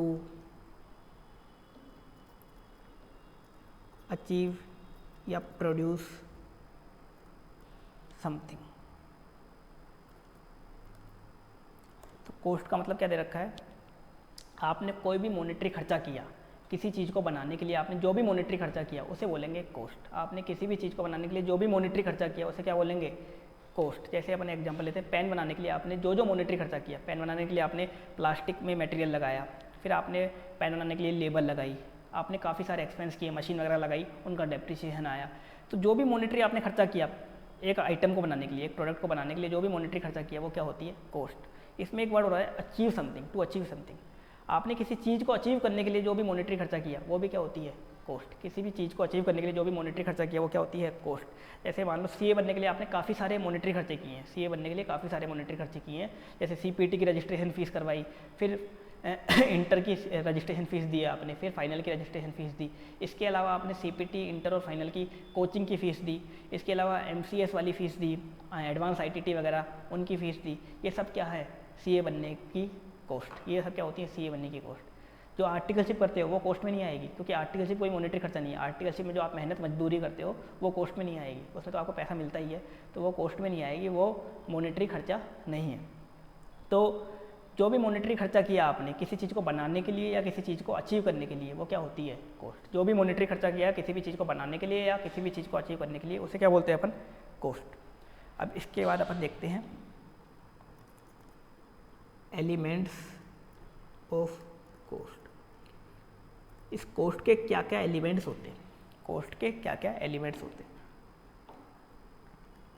तो 3 एलिमेंट होते हैं कोस्ट के, वो तीनों एलिमेंट्स देखते हैं। एक होता है, पहला एलिमेंट कोस्ट का वो होता है मटेरियल। पहला एलिमेंट क्या होता है कोस्ट का, मटेरियल। दूसरा एलिमेंट होता है कोस्ट का लेबर। दूसरा एलिमेंट क्या होता है कोस्ट का, लेबर। और तीसरा एलिमेंट होता है कोस्ट का, वो होता है एक्सपेंसेस। काफ़ी लोग इसको ओवरहेड लिखते हैं, लेकिन ओवरहेड नहीं होता। तीसरा एलिमेंट क्या होता है, एक्सपेंसेस। पहला एलिमेंट मटेरियल, दूसरा एलिमेंट लेबर और तीसरा एलिमेंट क्या होता है, एक्सपेंसेस। अब ये चीज़ें क्या होती हैं, सबसे पहले मटेरियल। मटेरियल जो भी चीज़ बनाने के लिए, जो भी चीज़ बनाने के लिए आपने जो आइटम कंज्यूम किया, जो भी प्रोडक्ट बनाने के लिए आपने जो आइटम कंज्यूम किया उसे बोलते हैं अपन मटेरियल। किसी प्रोडक्ट को बनाने के लिए आपने जो चीज़ कंज्यूम करी है, किसी प्रोडक्ट को बनाने के लिए आपने जो आइटम या जो चीज़ कंज्यूम करी है उसे अपन बोलते हैं मटेरियल। लेबर, लेबर होता है ह्यूमन रिसोर्स या मैन पावर। ह्यूमन रिसोर्स या मैन पावर क्या होती है, उस प्रोडक्ट को बनाने में जो ह्यूमन रिसोर्स लगी है, जो मैन पावर लगा, वो क्या होती है, लेबर। और एक्सपेंसेस, उस प्रोडक्ट को बनाने में आपके काफ़ी सारे खर्चे होते हैं, काफ़ी सारे डायरेक्ट खर्चे भी होते हैं, इनडायरेक्ट खर्चे भी होते हैं। जैसे मशीनें लगती हैं, मशीनों का डेप्रिसिएशन हो गया, लाइट लगती है, बिजली लगती है, इसके अलावा फैक्ट्री का रेंट लगता है। तो काफ़ी सारे एक्सपेंसेस भी होते हैं प्रोडक्ट को बनाने में, तो वो सब किस में आ जाते हैं, एक्सपेंसेस। तो अब जो मटेरियल, लेबर, एक्सपेंसेस होते हैं, तो मटेरियल 2 तरह के होते हैं। एक होता है डायरेक्ट मटेरियल और एक होता है इनडायरेक्ट मटेरियल। ऐसे ही लेबर भी 2 तरह की होती हैं। एक होती है डायरेक्ट लेबर और एक होती है इनडायरेक्ट लेबर। ऐसे ही एक्सपेंसेस भी 2 तरह के होते हैं। एक होते हैं डायरेक्ट एक्सपेंसेस और एक होते हैं इनडायरेक्ट एक्सपेंसेस। तो मटेरियल भी दो तरह के होते हैं, लेबर भी दो तरह की होती है और एक्सपेंसेस भी दो तरह के होते हैं। अब ये होते क्या है, इनको भी एक और बेसिक पे अपन डिस्कशन कर लेते हैं। अपन वो पेन वाला ही एग्जांपल लेते हैं। पेन बनाया आपने, पेन बनाने के लिए आपको मटेरियल चाहिए होता है। क्या मटेरियल चाहिएगा? प्लास्टिक चाहिए होता है। तो ये प्लास्टिक क्या है? Direct material. अब डायरेक्ट और इनडायरेक्ट में फ़र्क क्या होता है? ऐसा मटेरियल जिसकी सिग्निफिकेंट वैल्यू हो, उस प्रोडक्ट में जिस मटेरियल की सिग्निफिकेंट वैल्यू होती है और जो उसको अपन जिसको 1 to 1 कोरिलेट कर सकते हैं, उसे बोलते हैं अपन डायरेक्ट मटेरियल। जिस मटेरियल को अपन प्रोडक्ट के साथ 1 to 1 कोरिलेट कर सकते हैं और जिसकी सिग्निफिकेंट वैल्यू होती है उस प्रोडक्ट के अंदर, उसे बोलते हैं डायरेक्ट मटेरियल। तो जैसे पेन बनाने के लिए जो प्लास्टिक होता है, वो प्लास्टिक पेन के लिए क्या है? एक तरीके से डायरेक्ट मटेरियल। पेन बनाने में प्लास्टिक क्या है? Direct material. अब ये इनडायरेक्ट मटेरियल क्या होता है? इनडायरेक्ट मटेरियल, आप पेन बनाओगे, मशीनों में पेन बनाओगे तो आपको ग्रीस वगैरह डालना पड़ेगा उस मशीन में, ऑयल वगैरह डालना पड़ेगा, या पेन में ही मान लो आपको कोई केमिकल डालना पड़ेगा, छोटा मोटा केमिकल डालना पड़ता है जिसकी ज़्यादा वैल्यू नहीं होती, सिग्निफिकेंट वैल्यू नहीं होती, और जिसको आप 1 to 1 कोरिलेट नहीं कर सकते, क्योंकि आप मशीनों में डालते हो ग्रीस, ऑयल, इनको आप 1 to 1 कोरिलेट नहीं कर सकते। तो कोई ऐसा मटेरियल जिसको आप प्रोडक्ट के साथ 1 to 1 कोरिलेट नहीं कर सकते और जिसकी इनसिग्निफिकेंट वैल्यू होती है, मतलब जिसकी ज़्यादा वैल्यू नहीं होती, वो कौन से कैटेगरी में आता है? वो आता है इनडायरेक्ट मटेरियल में। डायरेक्ट मटेरियल में ऐसा मटेरियल जिसकी सिग्निफिकेंट वैल्यू होती है, जिसको 1 to 1 आप कोरिलेट कर सकते हो। जैसे पेन बनाने के लिए प्लास्टिक क्या हो गया? डायरेक्ट मटेरियल हो गया। ऐसे ही पेन बनाने में के लिए जो आप मशीनों में ऑयल वगैरह ग्रीस डालते हो या पेन में कोई केमिकल डालते हो, वो क्या हो गया? इनडायरेक्ट मटेरियल हो गया। अब आते हैं अपन लेबर पे। लेबर भी दो तरह की होती है, एक होती है डायरेक्ट लेबर, एक होती है इनडायरेक्ट लेबर। डायरेक्ट लेबर क्या होती है? डायरेक्ट लेबर होती है प्रोडक्शन लेबर, जो उस प्रोडक्ट का प्रोडक्शन करती है, जो उस प्रोडक्ट का क्या करती है? प्रोडक्शन करती है। जो प्रोडक्शन लेबर होती है वो क्या होती है? डायरेक्ट लेबर, जिसको आप 1 to 1 कोरिलेट कर सकते हो। एक तरीके से पीस रेट लेबर क्या होती है? Direct labour. इनडायरेक्ट लेबर क्या होती है? इसके अलावा भी कंपनी में काफ़ी सारे लोग काम करते हैं, उस इंडस्ट्री में काफ़ी लोग काम करते हैं। जैसे सुपरवाइज़र हो गया, सुपरवाइज़र पूरे प्रोडक्शन टीम को देखता है, तो सुपरवाइज़र को आप 1 to 1 कोरिलेट नहीं कर सकते, तो सुपरवाइज़र क्या है? Indirect labour. फैक्ट्री का गार्ड हो गया, फैक्ट्री का गार्ड को आप प्रोडक्ट बनाने में कोई यूज़ नहीं कर सकते या उसको उससे 1 to 1 कोरिलेट नहीं कर सकते, तो वो क्या हो गया? Indirect labour. अकाउंटेंट हो गया, कंपनी का अकाउंटेंट, वो किस में आएगा? Indirect labour. चार्टर्ड अकाउंटेंट, वो किस में आएगा? Indirect labour. मतलब सभी जो मैन पावर है, जो प्रोडक्शन मैन पावर नहीं है, वो सारी की सारी किस में आ जाएगी? Indirect labour. Production man power किस में आएगी? डायरेक्ट लेबर में, जिसको आप 1 to 1 कोरिलेट कर सकते हो, वो किस में आएगी? डायरेक्ट लेबर में। बाकी सुपरवाइजर हो गया, ऑफिस का गार्ड हो गया, अकाउंटेंट हो गया, चार्टर्ड अकाउंटेंट हो गया कंपनी का, ये सब किस में आएंगे? इनडायरेक्ट लेबर में। तीसरे होते हैं एक्सपेंसेस। मटेरियल और लेबर को छोड़ के जो भी आपका खर्चा हुआ, मटेरियल और लेबर को छोड़ के जो भी आपका खर्चा हुआ, कौन सी कैटेगरी में आते हैं? एक्सपेंसेस। एक्सपेंसेस भी दो तरह के होते हैं, एक होते हैं डायरेक्ट एक्सपेंसेस और एक होते हैं इनडायरेक्ट एक्सपेंसेस। डायरेक्ट एक्सपेंसेस और इनडायरेक्ट एक्सपेंसेस दो तरह के एक्सपेंसेस होते हैं, लेकिन जो डायरेक्ट एक्सपेंसेस होते हैं वो ना के बराबर होते हैं। किसी भी कंपनी में या किसी भी फर्म में डायरेक्ट एक्सपेंसेस ना के बराबर होते हैं। किसी भी इंडस्ट्री में जाओ, डायरेक्ट एक्सपेंसेस आपको मिलेंगे नहीं, ना के बराबर होते हैं। अब इसका मैं एक एग्जांपल दे देता हूँ डायरेक्ट एक्सपेंस का। एक एग्जांपल मेरे पास है। मान लो आपने पेन बनाया, अब पेन आपने पहली बार बनाया, अब आपका पेन बिकेगा तो है नहीं ऐसे कि ऐसे आपका कोई कंपनी का कोई नाम फेमस है नहीं, तो आपने पेन बना लिया। अब उसको बेचने के लिए आपने क्या किया? एक कंपनी है फेमस कंपनी सेलो से टैग खरीद लिए, सेलो के टैग खरीद लिए ताकि आप अपने पेन पे लगा के अपने पेन को बेच सको। या आपने किसी दूसरी फेमस कंपनी के क्या कर लिए? टैग खरीद लिए और उन टैग को हर पेन पे लगा दिया। जैसे 50 टैग खरीद लिया आपने और 50 पेन पे वो टैग लगा दिया, तो जो टैग की कॉस्ट आई आपकी वो क्या है? डायरेक्ट एक्सपेंसेस, क्योंकि उसको आप 1 to 1 कोरिलेट कर सकते हो उस खर्चे को, कि वो पेन पे जो आपने एक टैग लगाया है उसको 1 to 1 कोरिलेट कर सकते हो, वो क्या है? Direct expenses. बस डायरेक्ट एक्सपेंस का यही एग्जांपल है। बाकी सारे के सारे खर्चे क्या होते हैं? Indirect expense. बाकी खर्चे क्या? फैक्ट्री का रेंट हो गया, डेप्रिसिएशन हो गया मशीनों का, इलेक्ट्रिसिटी का खर्चा हो गया, स्टेशनरी का खर्चा हो गया, या और भी काफ़ी सारे खर्चे होते हैं, ऑडिट फीस हो गई। ये सारे खर्चे क्या होंगे? Indirect expenses. सारे के सारे खर्चे बाकी क्या हो जाएंगे? Indirect expenses. तो कॉस्ट के 3 एलिमेंट होते हैं, एक होता है मटेरियल, दूसरा होता है लेबर और तीसरा एक्सपेंसेस। मटेरियल दो तरह का, डायरेक्ट मटेरियल और इनडायरेक्ट मटेरियल। डायरेक्ट मटेरियल जो प्रोडक्ट में कंज्यूम हो जाता है और जिसकी सिग्निफिकेंट वैल्यू होती है, जिसको आप 1 to 1 कोरिलेट कर सकते हो, वो होता है डायरेक्ट मटेरियल। इसके बाद इनडायरेक्ट मटेरियल, जिस मटेरियल की सिग्निफिकेंट वैल्यू नहीं होती, जिसको आप 1 to 1 कोरिलेट नहीं कर सकते प्रोडक्ट से, वो क्या होता है? इनडायरेक्ट मटेरियल होता है। जैसे मशीनों में ग्रीस डाली, ऑयल डाली, ये सब क्या है? Indirect material. लेबर, जो प्रोडक्शन लेबर होती है, जो प्रोडक्शन में काम आती है, वो होती है डायरेक्ट लेबर। और प्रोडक्शन लेबर के अलावा बाकी जितनी भी लेबर बच गई वो क्या होती है?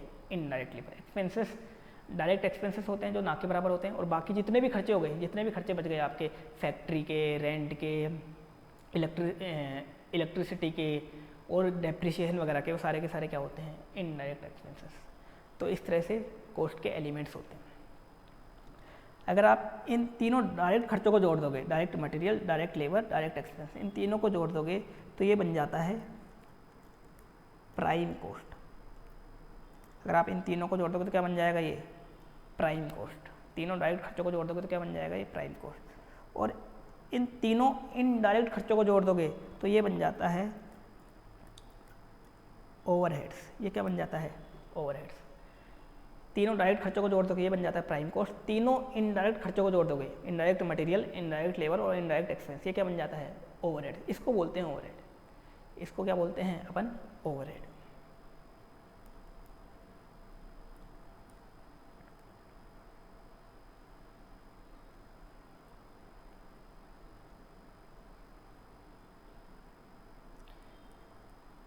एक बार आप ये उतार लो, फिर अपन आगे देखते हैं इसमें।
अब आगे देखते हैं अपन।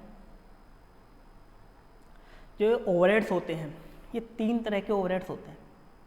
इनकी तीन कैटेगरी में इसको डिवाइड किया गया है। ओवरहेड निकलते कैसे हैं, तीनों इनडायरेक्ट एक्सपेंस को जोड़ लो, इनडायरेक्ट एक्सपेंस, इनडायरेक्ट लेबर और इनडायरेक्ट मटेरियल, इनडायरेक्ट खर्चों को जोड़ लो, वो आता है ओवरहेड। अब इस ओवरहेड को तीन कैटेगरी में डिवाइड किया गया है। एक होते हैं फैक्ट्री वर्क्स, प्रोडक्शन या मैन्युफैक्चरिंग ओवरहेड। पहली कैटेगरी क्या है, फैक्ट्री ओवरहेड बोल दो या तो, या वर्क्स ओवरहेड बोल दो, या प्रोडक्शन ओवरहेड बोल दो, या मैन्युफैक्चरिंग ओवरहेड। चार एक ही है, ये चारों एक ही हैं। फैक्ट्री ओवरहेड बोल दो, या वर्क्स ओवरहेड बोल दो, या प्रोडक्शन ओवरहेड बोल दो, या मैन्युफैक्चरिंग ओवरहेड बोल दो। दूसरी कैटेगरी है एडमिनिस्ट्रेशन ओवरहेड। दूसरी कैटेगरी क्या है, एडमिनिस्ट्रेशन ओवरहेड। और तीसरी कैटेगरी है सेलिंग एंड डिस्ट्रीब्यूशन ओवरहेड। एक कैटेगरी है factory works production manufacturing overhead, दूसरी कैटेगरी एडमिन ओवरहेड, और तीसरी सेलिंग एंड डिस्ट्रीब्यूशन ओवरहेड। अब तीन कैटेगरी में डिवाइड कर रखा है। अब इनका मतलब क्या हुआ, फैक्ट्री ओवरहेड मतलब फैक्ट्री तक के इनडायरेक्ट खर्चे। फैक्ट्री ओवरहेड में कौन से आएंगे, फैक्ट्री तक के या प्रोडक्शन तक के, जितने प्रोडक्शन तक के जितने भी खर्चे लगे, या फैक्ट्री तक के जितने भी खर्चे लगे, इनडायरेक्ट खर्चे लगे, इनडायरेक्ट खर्चे वो किस में आएंगे, फैक्ट्री ओवरहेड में। जैसे फैक्ट्री का रेंट किस में आएगा, फैक्ट्री ओवरहेड में। फैक्ट्री की इलेक्ट्रिसिटी किस में आएगी, फैक्ट्री ओवरहेड में। इसके अलावा ये सुपरवाइजर वगैरह इनकी सैलरी किस में आएगी, फैक्ट्री ओवरहेड में। तो फैक्ट्री तक के जो भी इनडायरेक्ट खर्चे लगे, मशीनों में आपने जो तेल वगैरह डाला, ग्रीस वगैरह डाला, जो इनडायरेक्ट मटेरियल डाला, किस में आएंगे, फैक्ट्री ओवरहेड में। तो फैक्ट्री तक के जितने भी इनडायरेक्ट खर्चे लगे वो किस में आएंगे, फैक्ट्री ओवरहेड में। दूसरा एडमिन ओवरहेड, एडमिन ऑफिस के जितने भी इनडायरेक्ट खर्चे लगे, एडमिन ऑफिस मतलब अकाउंटेंट की सैलरी किस में आएगी, एडमिन ओवरहेड में। चार्टर्ड अकाउंटेंट की सैलरी किस में आएगी, एडमिन ओवरहेड में। ऑडिट फीस आपने पे करी किस में आएगी, एडमिन ओवरहेड में। तो एडमिन ऑफिस के जो भी इनडायरेक्ट खर्चे लगे वो किस में आएंगे, एडमिन ओवरहेड में। जैसे स्टेशनरी का खर्चा हुआ, आपको कोई स्टेशनरी वगैरह मंगानी पड़ी ऑफिस के लिए, किस में आएंगे, एडमिन ओवरहेड में। तीसरा होता है selling and distribution overhead, sales और डिस्ट्रीब्यूशन से रिलेटेड जो भी इनडायरेक्ट खर्चे लगे, सेल्स और डिस्ट्रीब्यूशन से रिलेटेड जो भी इनडायरेक्ट खर्चे लगे वो किस में आएंगे, सेलिंग एंड डिस्ट्रीब्यूशन ओवरहेड में। जैसे एडवर्टाइजमेंट का खर्चा, फ्रेट आउटवार्ड का खर्चा, ये किस में आएगा, सेलिंग एंड डिस्ट्रीब्यूशन ओवरहेड में। तो जो ओवरहेड है वो 3 कैटेगरी में डिवाइडेड है, एक तो फैक्ट्री तक के खर्चे, फैक्ट्री ओवरहेड, दूसरा एडमिन ऑफिस के खर्चे, एडमिनिस्ट्रेशन ओवरहेड, और तीसरा selling and distribution overhead, sales और डिस्ट्रीब्यूशन के खर्चे। फैक्ट्री तक के खर्चे फैक्ट्री ओवरहेड में आएंगे, एडमिन ऑफिस के एडमिन ओवरहेड में आएंगे, और सेल्स और डिस्ट्रीब्यूशन के खर्चे किस में आएंगे, सेलिंग एंड डिस्ट्रीब्यूशन ओवरहेड में। अब आगे इसमें एक चीज़ और बताता हूँ, जो प्राइम कॉस्ट होती है मतलब डायरेक्ट मटेरियल, डायरेक्ट लेबर और डायरेक्ट एक्सपेंस, इनको मिलकर तो बनती है प्राइम कॉस्ट, ये हमेशा वेरिएबल नेचर की होती है। अब आप पूछोगे वेरिएबल नेचर क्या होता है, इसको थोड़ी देर में अपन डिटेल में समझेंगे। ये हमेशा क्या होती है, वेरिएबल नेचर की होती है, हमेशा वेरिएबल नेचर की होती है, कभी भी ये फिक्स नेचर की नहीं होती। जो ओवरहेड होते हैं ये वेरिएबल भी हो सकते हैं और फिक्स्ड भी। ये ओवरहेड क्या हो सकते हैं, वेरिएबल भी हो सकते हैं और फिक्स्ड भी, लेकिन ये मोस्टली फिक्स्ड होते हैं। मोस्टली क्या होते हैं, फिक्स्ड होते हैं। वैसे वेरिएबल भी हो सकते हैं और फिक्स्ड भी, लेकिन मोस्टली क्या होते हैं, फिक्स्ड। अगर आपको सीए फाइनल में कोई भी क्वेश्चन आ जाता है ओवरहेड दे रखा है, पता नहीं चल पा रहा वो फिक्स है या वेरिएबल है, आपको हमेशा क्या अज्यूम करना है, उसको फिक्स अज्यूम करना है। आपको पता नहीं चल पा रहा है फिक्स ओवरहेड है या वेरिएबल ओवरहेड है, लिख भी नहीं रखा क्वेश्चन में, या पता नहीं चल पा रहा, तो आपको हमेशा क्या अज्यूम करना है वहाँ पे, फिक्स ओवरहेड। क्योंकि ओवरहेड जो होते हैं हमेशा मोस्टली फिक्स नेचर के होते हैं। तो आईसीआई भी क्या अजम्पशन लेता है, अगर पता नहीं चल पा रहा है या इंस्टीट्यूट ने दे नहीं रखा, तो उस ओवरहेड को क्या मान लेता है इंस्टीट्यूट, फिक्स ओवरहेड मान लेता है। तो ओवरहेड वेरिएबल भी हो सकते हैं, फिक्स भी। तो जो फैक्ट्री ओवरहेड हैं ये भी क्या हो सकते हैं, वेरिएबल भी हो सकते हैं और फिक्स भी। एडमिन ओवरहेड हैं ये भी क्या हो सकते हैं, वेरिएबल भी हो सकते हैं और फिक्स भी। जो सेलिंग ओवरहेड हैं ये भी क्या हो सकते हैं, वेरिएबल भी हो सकते हैं और फिक्स भी। तो जो प्राइम कॉस्ट है ये हमेशा वेरिएबल होती है, कभी भी फिक्स नहीं होती। लेकिन ओवरहेड वेरिएबल भी हो सकते हैं और फिक्स भी हो सकते हैं, लेकिन मोस्टली फिक्स नेचर के होते हैं, मोस्टली फिक्स नेचर के होते हैं। क्वेश्चन में कुछ नहीं दे रखा है या पता नहीं चल पा रहा तो अपन को फिक्स अज्यूम करना होता है। तो ओवरहेड भी 3 तरह के होते हैं, एक फैक्ट्री वाले, एक एडमिन वाले, एक सेलिंग वाले। तीनों ओवरहेड वेरिएबल भी हो सकते हैं, फिक्स भी, लेकिन मोस्टली क्या मिलेंगे आपको, फिक्स ही मिलेंगे। तो इस तरह से इनकी कैटेगरी होती है। अब ये वेरिएबल और फिक्स क्या होता है ये थोड़ी देर में अपन डिटेल में इसको अपन समझ लेंगे। तो ये उतार लो आप।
ये बेसिक आपके काम आएगा पूरे कोस्टिंग में, सीए फाइनल के पूरी कोस्टिंग में ये बेसिक आपके काम आएगा। काफ़ी सारे क्वेश्चन इस बेसिक के बेस पे भी सोल्व होंगे। ये बेसिक आपको आना चाहिए, तभी जाके कुछ क्वेश्चन ऐसे होंगे जो इसके बेस पे सोल्व होंगे।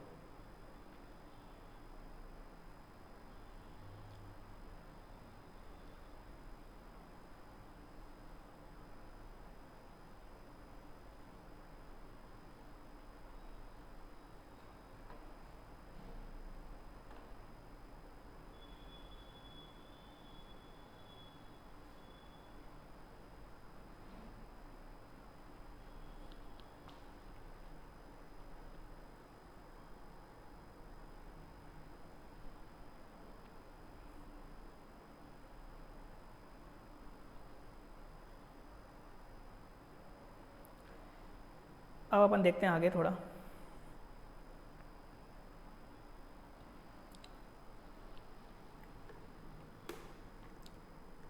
कोस्ट शीट, ट्रेडिशनल कोस्टिंग में कोस्ट शीट बनती थी एक तरीके से कोस्टिंग का P&L अकाउंट, वो अपन देख रहे हैं। अब कोस्ट शीट बनती कैसे थी? डायरेक्ट मटेरियल,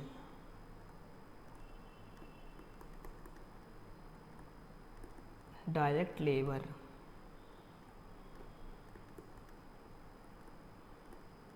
डायरेक्ट एक्सपेंसेस, इन तीनों को ऐड कर दोगे आपकी आ जाएगी प्राइम कोस्ट। ये तो अपन ने पहले ही पढ़ लिया। इन तीनों को ऐड करते क्या आ जाती है? Prime coast. प्राइम कोस्ट में आप ऐड कर दो फैक्ट्री ओवरहेड। प्राइम कोस्ट में क्या ऐड कर दो? Factory overhead. अपन ने पढ़ा था ना फैक्ट्री तक के इनडायरेक्ट खर्चे, ये ऐड करते ही आपका आ जाएगा फैक्ट्री कोस्ट। ये आ जाएगी आपकी फैक्ट्री कोस्ट। अब इस फैक्ट्री कोस्ट में आप ऐड कर दो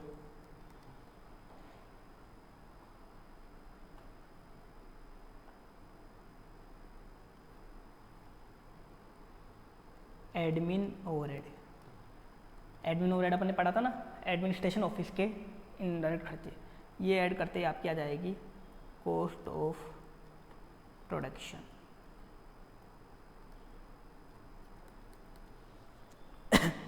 कॉस्ट ऑफ प्रोडक्शन में आप ऐड कर दो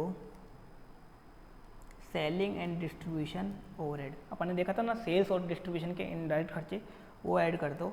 ये ऐड करते ही आपकी आ जाएगी कॉस्ट ऑफ सेल्स। या ऐड करते आ जाएगी आपकी कॉस्ट ऑफ सेल्स।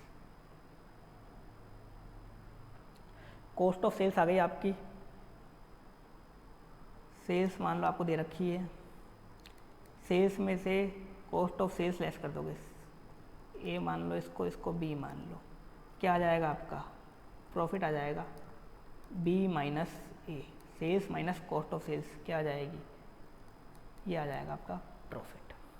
ये होती है कॉस्ट शीट, एक तरीके से कोस्टिंग का P&L अकाउंट। जो अपने ट्रेडिशनल कोस्टिंग पढ़ी थी ना, इंटर वाली कोस्टिंग, कॉस्ट अकाउंटिंग, उस कॉस्ट अकाउंटिंग का P&L अकाउंट, इसको बोलते हैं अपन cost sheet.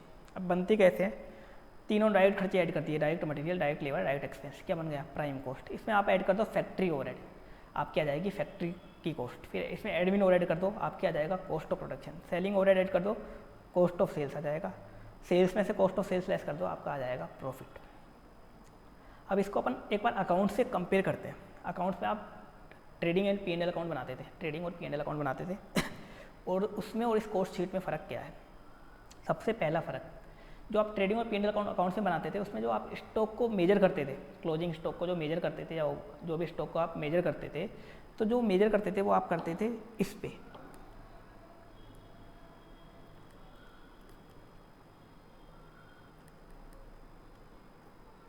Stock value as per financial accounts. तो फाइनेंशियल अकाउंट्स के अकॉर्डिंग स्टॉक को आप किस पे वैल्यू करते थे? फैक्ट्री कॉस्ट पे। आप देखना AS2 जो आपका है या IndAS2 वैल्यूएशन वाला इन्वेंट्री, उसमें आप जो स्टॉक को वैल्यू करते हो फाइनेंशियल अकाउंट्स के अकॉर्डिंग किस पे करते हो? फैक्ट्री कॉस्ट पे। लास्ट कहाँ पे करते हो? फैक्ट्री कॉस्ट पे। लेकिन जो कोस्टिंग होती है, जो ट्रेडिशनल कोस्टिंग होती है, उसमें जो स्टॉक की वैल्यू होती है वो इस पे होती है।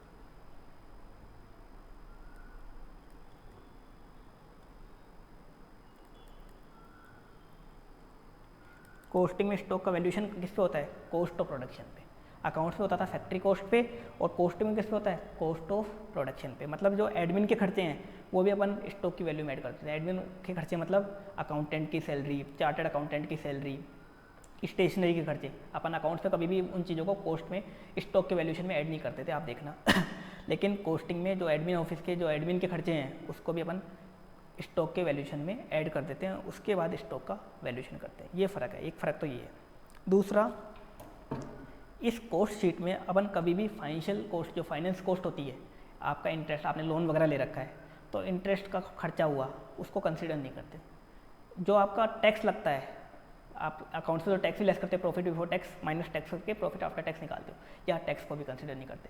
ना फाइनेंस कॉस्ट को कंसीडर करते, ना टैक्स को कंसीडर करते, ना ही extraordinary item. Extraordinary item मतलब कोई अर्थक्वेक वगैरह हो गया, कोई और दूसरी कैलेमिटी वगैरह आ गई, उससे आपको नुकसान हुआ, उस चीज़ को भी यहाँ कंसीडर नहीं करते। मतलब यहाँ पे जो प्रॉफिट आता है ना, ये अकाउंट्स में एक प्रॉफिट आता था, अकाउंट्स में आपने एक प्रॉफिट सुना होगा, operating profit as per accounts. Financial accounts जो बनाते हो आप, ट्रेडिंग एंड P&L अकाउंट बनाते हो, उसमें आपने एक बार सुना होगा operating profit, operating profit before tax, OPBIT, operating profit before tax. एक तरीके से वो प्रॉफिट होता है। तो इसका प्रॉफिट और अकाउंट्स का प्रॉफिट कभी मैच नहीं करेगा। ये प्रॉफिट एक तरीके से कौन सा होता है, अकाउंट्स में जो ऑपरेटिंग प्रॉफिट बिफोर टैक्स आता है वो प्रॉफिट होता है। इसमें ना तो इंटरेस्ट होता है, इंटरेस्ट और लोन वगैरह इसमें ना कंसीडर होते, ना तो वो कंसीडर होते, ना ही इसमें टैक्स कंसीडर होता, ना ही कोई एक्स्ट्रा ऑर्डिनरी आइटम इसमें कंसीडर नहीं होता। तो इस तरह से अकाउंट्स और इसके प्रॉफिट में डिफरेंस रहता है। और साथ साथ एक चीज़ और है, ये कोस्ट शीट बनती है प्रोडक्ट वाइज बनती है। ये तो मान लो आप 3 प्रोडक्ट बनाते हो, पेन, पेंसिल और मार्कर। पेन की एक कोस्ट शीट बन गई, एक पेंसिल की अलग से बनेगी, फिर मार्कर की अलग से बनेगी। इस तरह से कोस्ट शीट बनती है। तो जब तीनों को मिलाओगे तब जाके आपका जो प्रॉफिट है वो अकाउंट्स के फाइनेंशियल प्रॉफिट से, जो ऑपरेटिंग प्रॉफिट अकाउंट्स के, फाइनेंशियल अकाउंट्स के, उससे मैच कर पाएगा, नहीं तो अकाउंट्स के प्रॉफिट से कभी भी मैच नहीं करेगा। तो ये डिफरेंस होते हैं। एक तो कोस्टिंग में जो अपन स्टॉक को मेजर करते हैं वो किस पे करते हैं, कॉस्ट ऑफ प्रोडक्शन पे। किस पे मेजर करते हैं, कॉस्ट ऑफ प्रोडक्शन पे। दूसरा अकाउंट्स में जो अपन स्टॉक को मेजर करते हैं फाइनेंशियल अकाउंट्स पे, वो किस पे करते हैं, फैक्ट्री कॉस्ट पे। एक अकाउंट्स में अपन फाइनेंशियल अकाउंट्स बनाते हैं तो ट्रेडिंग और P&L अकाउंट में अपन इंटरेस्ट की कॉस्ट कवर कर लेते हैं, एक्स्ट्रा ऑर्डिनरी जो खर्चे हुए, एक्स्ट्रा ऑर्डिनरी लॉस वगैरह हुए वो कवर कर लेते हैं, और टैक्स भी कवर करते हैं। कॉस्टिंग में वो 3 चीज़ें कवर नहीं करते, एक तो इंटरेस्ट कवर नहीं करते, एक एक्स्ट्रा ऑर्डिनरी खर्चे कवर नहीं करते, और एक टैक्स कवर नहीं कर सकते। तो ये चीज़ें अपन कॉस्टिंग में कवर नहीं करते। तो ये दोनों फ़र्क होता है इसके प्रॉफिट में और अकाउंट्स के प्रॉफिट में। तो इनका प्रॉफिट कभी मैच नहीं करेगा कोई। हाँ, अकाउंट्स का, फाइनेंशियल अकाउंट्स का जो ऑपरेटिंग प्रॉफिट है वो जरूर कॉस्टिंग के प्रॉफिट से मैच कर सकता है। और ये कॉस्ट शीट जो बनती है प्रोडक्ट वाइज बनती है, ऐसा नहीं कि पूरे कंपनी की एक ही कॉस्ट शीट बन गई, क्योंकि एक ही कॉस्ट शीट बनाने तो फ़ायदा ही क्या था, फिर तो आप अकाउंट्स के अकॉर्डिंग बना लेते। तो अगर आप 2-3 प्रोडक्ट बनाते हो तो हर प्रोडक्ट की अलग अलग कॉस्ट शीट बनाई जाती है, ताकि आप प्रोडक्ट वाइज प्रॉफिट निकाल सको। तो उतार लो इस कॉस्ट शीट को। एक एडजस्टेड कॉस्ट शीट और बनती है जिसमें स्टॉक का एडजस्टमेंट करना होता है, वो आपके यहाँ काम की नहीं है, वो इंटर में आप पढ़ चुके, यहाँ बिल्कुल काम की नहीं है, तो मैं वो आपको बता नहीं रहा है यहाँ पे। अभी आप इस कॉस्ट शीट को उतार लो एक बार।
अपन आगे देखते हैं इसमें।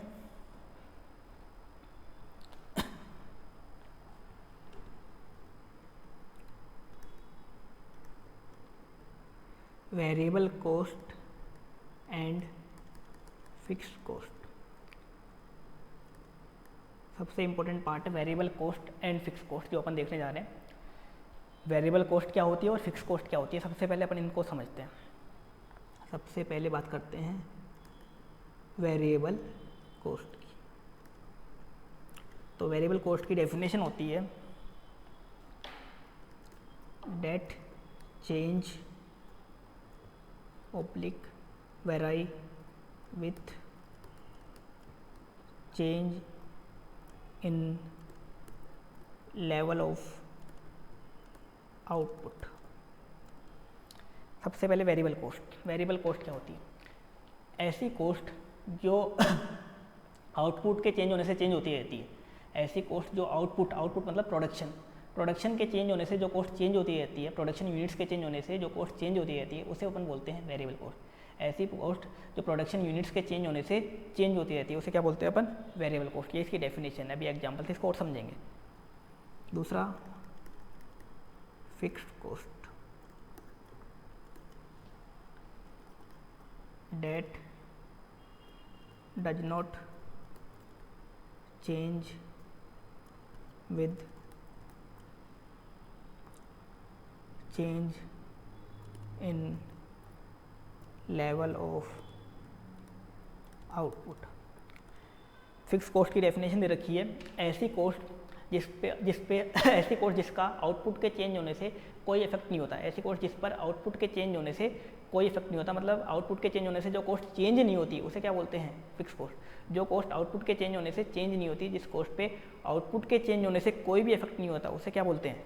Fix cost. वेरिएबल कॉस्ट मतलब ऐसी कॉस्ट जो आउटपुट के चेंज होने से चेंज होती रहती है, उसे बोलते हैं वेरिएबल कॉस्ट। फिक्स कॉस्ट जो ऐसी कॉस्ट जो आउटपुट के चेंज होने से बिल्कुल चेंज नहीं होती, जिसके ऊपर कोई भी इफेक्ट नहीं होता, उसे क्या बोलते हैं? Fix cost. अब इसको अपन समझते हैं क्या बोल रहा है ये। मान लो एक एग्जांपल लेते हैं अपन।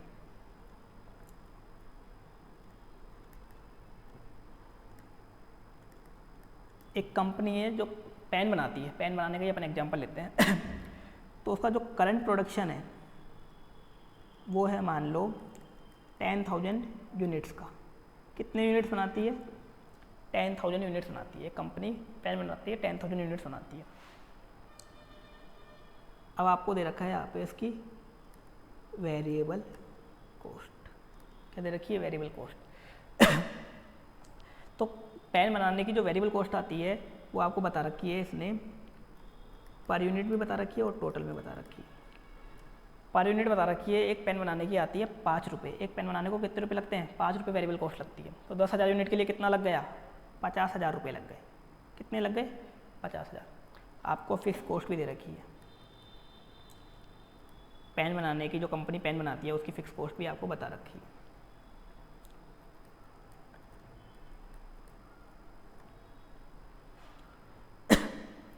फिक्स कॉस्ट आपको बता रखी है, जो 10,000 पेन बनाती है कंपनी, तो फिक्स कॉस्ट टोटल में आपको बता रखी है 24,000 रुपये। कितनी बता रखी है? 24,000 रुपये। मतलब पर यूनिट कितना हो गया? 2.4 हो गया। पर यूनिट कितना हो गया? 2.4 हो गया। मान लो कंपनी का प्रोडक्शन इंक्रीज हो गया, हो गया मान लो 12,000 यूनिट। कंपनी कितने बनाती थी पहले? 12,000 यूनिट 10,000 यूनिट बनाती थी। इंक्रीज हो गया, कितना हो गया? कंपनी का प्रोडक्शन हो गया 12,000 unit. Variable cost per unit हमेशा सेम रहती है।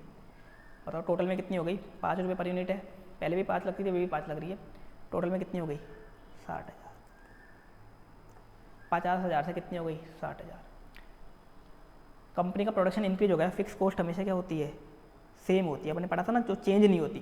फिक्स कॉस्ट जो कभी भी चेंज नहीं होती 24,000। लेकिन पर यूनिट कितना हो गया? 2 रुपये। पर यूनिट कितना हो गया? 2 रुपये। एक और एग्जांपल लेते हैं। मान लो प्रोडक्शन डिक्रीज हो गया, हो गया 8,000 यूनिट। 8,000 हो गया, पर यूनिट तो 5 रुपये ही रहेगी। टोटल में बताओ वेरिएबल कॉस्ट कितनी हो गई?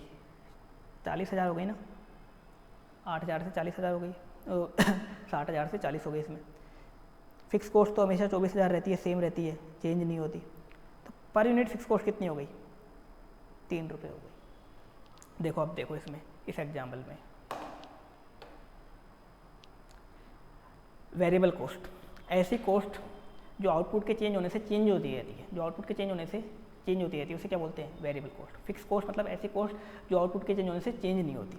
अब आउटपुट था आपका, करंट कितना था? 10,000, फिर इंक्रीज होकर 12,000 हुआ, डिक्रीज होकर कितना हुआ? 8,000। वेरिएबल कॉस्ट देखो चेंज कैसे हुई, 10,000 पे 50,000 रुपये थी, 12,000 यूनिट पे कितनी हो गई? 60,000, 8,000 यूनिट पे कितनी हो गई? 40,000। मतलब आउटपुट के चेंज होने से जो चेंज हो रही है। तो ये बात किसकी कर रहा है? डेफिनेशन बात किसकी कर रही है? पर यूनिट की बात कर रही है, टोटल की बात कर रही है? ये बात कर रही है टोटल की। ये डेफिनेशन किसकी बात कर रही है? टोटल की। टोटल में देखो क्या हो गई? चेंज हो गई ना। पर यूनिट तो वेरिएबल कॉस्ट हमेशा क्या होती है? सेम होती है। पर यूनिट वेरिएबल कॉस्ट हमेशा सेम होती है, लेकिन टोटल में क्या होती है? चेंज होती है। पर यूनिट भी चेंज होती है, उसकी अपन आगे डिस्कशन करेंगे क्यों चेंज होती है, लेकिन ये डेफिनेशन किसकी बात कर रही है? टोटल की। तो जो वेरिएबल कॉस्ट होती है, अगर आपका आउटपुट चेंज होगा तो वेरिएबल कॉस्ट टोटल में हमेशा चेंज होती रहेगी। आप एग्जाम्पल देख सकते हो, 10,000 यूनिट पे 50,000 थी, 12 पे 60,000 हो गई, 8,000 पे 40,000 हो गई। अब फिक्स कॉस्ट, फिक्स कॉस्ट पे भी ये बात किसकी कर रहा है? टोटल की। ऐसी कॉस्ट जो आउटपुट के चेंज होने से चेंज नहीं होती, उसे क्या बोलते हैं? Fix cost. देखो यहाँ पे 10,000 यूनिट पे भी 24,000 थी, 12,000 यूनिट पे भी कितनी थी? 24,000, और 8,000 यूनिट पे भी कितनी थी? 24,000।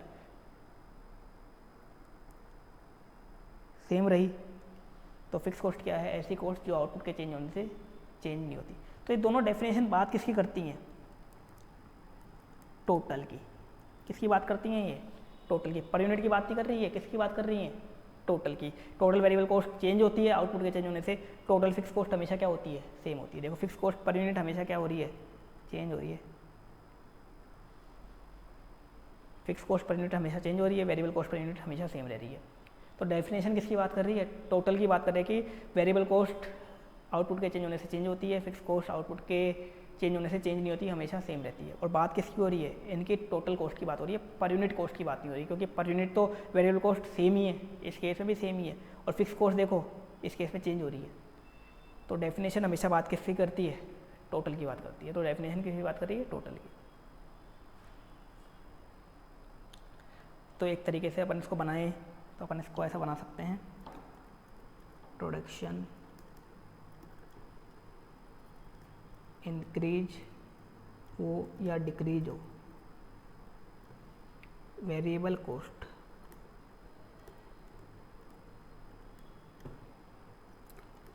पर यूनिट और टोटल। बताओ प्रोडक्शन इंक्रीज होने से वेरिएबल कॉस्ट पर यूनिट क्या रहेगी? ये तो सेम ही रहेगी। और डिक्रीज होने से पर यूनिट क्या रहेगी? सेम ही रहेगी। टोटल में क्या होती है? वेरिएबल कॉस्ट चेंज हो जाती है। टोटल में क्या हो जाती है? चेंज हो जाती है। डिक्रीज होने से भी टोटल में क्या हो जाती है? चेंज हो जाती है। अब आते हैं फिक्स कॉस्ट पे, पर यूनिट और टोटल।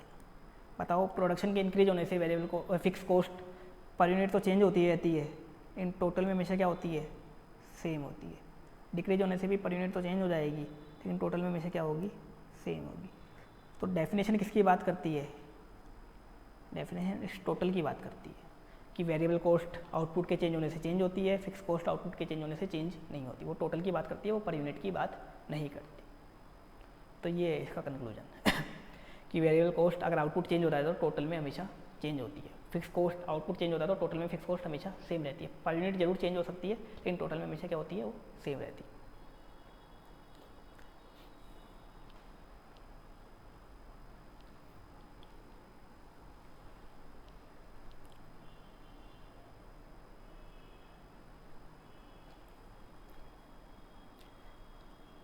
अब एक चीज़ और देखते हैं, ये पर यूनिट हमेशा सेम रहती है, बताओ ये भी चेंज हो सकती है क्या?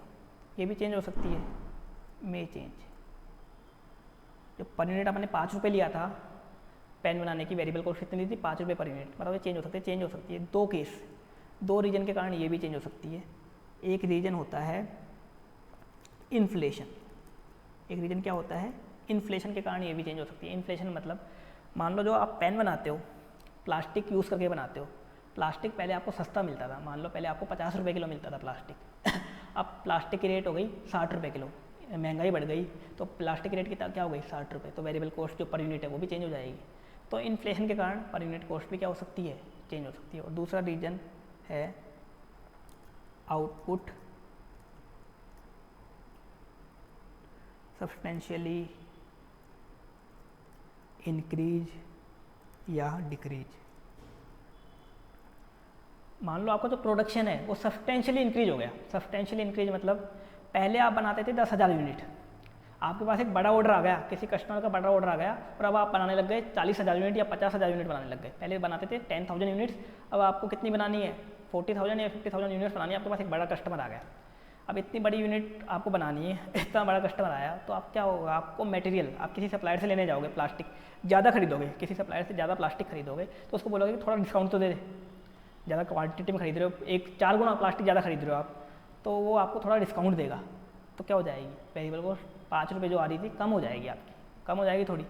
तो अगर आउटपुट ज़्यादा चेंज हो जाता है, ज़्यादा इंक्रीज हो जाता है या ज़्यादा डिक्रीज भी हो जाता है तो वेरिएबल कॉस्ट पर यूनिट क्या हो जाती है, चेंज हो सकती है। तो 2 रीजन के कारण variable cost per unit change हो सकती है। क्वेश्चन में कभी ये 2 रीजन आ जाएँ तो या तो इन्फ्लेशन या आउटपुट सब्सटेंशियली इंक्रीज या डिक्रीज, इन 2 रीजन के अलावा वेरिएबल कॉस्ट पर यूनिट कभी चेंज नहीं होती। लेकिन टोटल में हमेशा क्या होती है, ये चेंज होती रहती है। फिक्स कॉस्ट क्या होती है, पर यूनिट तो चेंज होती रहती है लेकिन टोटल में सेम होती है। अभी ये जो सेम है ये भी चेंज हो सकती है, जो टोटल फिक्स कॉस्ट है ये भी चेंज हो सकती है 2 रीजन के कारण। जो अपन ने इसको सेम माना ना, टोटल फिक्स कॉस्ट 24,000 रुपये माना था ऊपर उस एग्जाम्पल में, तो ये भी चेंज हो सकती है। इसके भी रीजन क्या है, 2 ही रीजन है, एक है इन्फ्लेशन।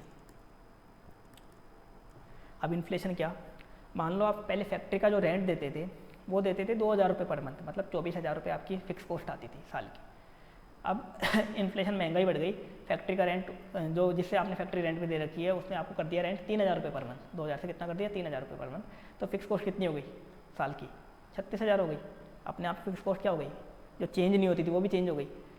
तो फिक्स कॉस्ट जो टोटल में सेम होती है ये भी चेंज हो सकती है अगर क्या हो जाए, इन्फ्लेशन हो जाए, तो ये भी क्या हो सकती है, चेंज हो सकती है। दूसरा रीजन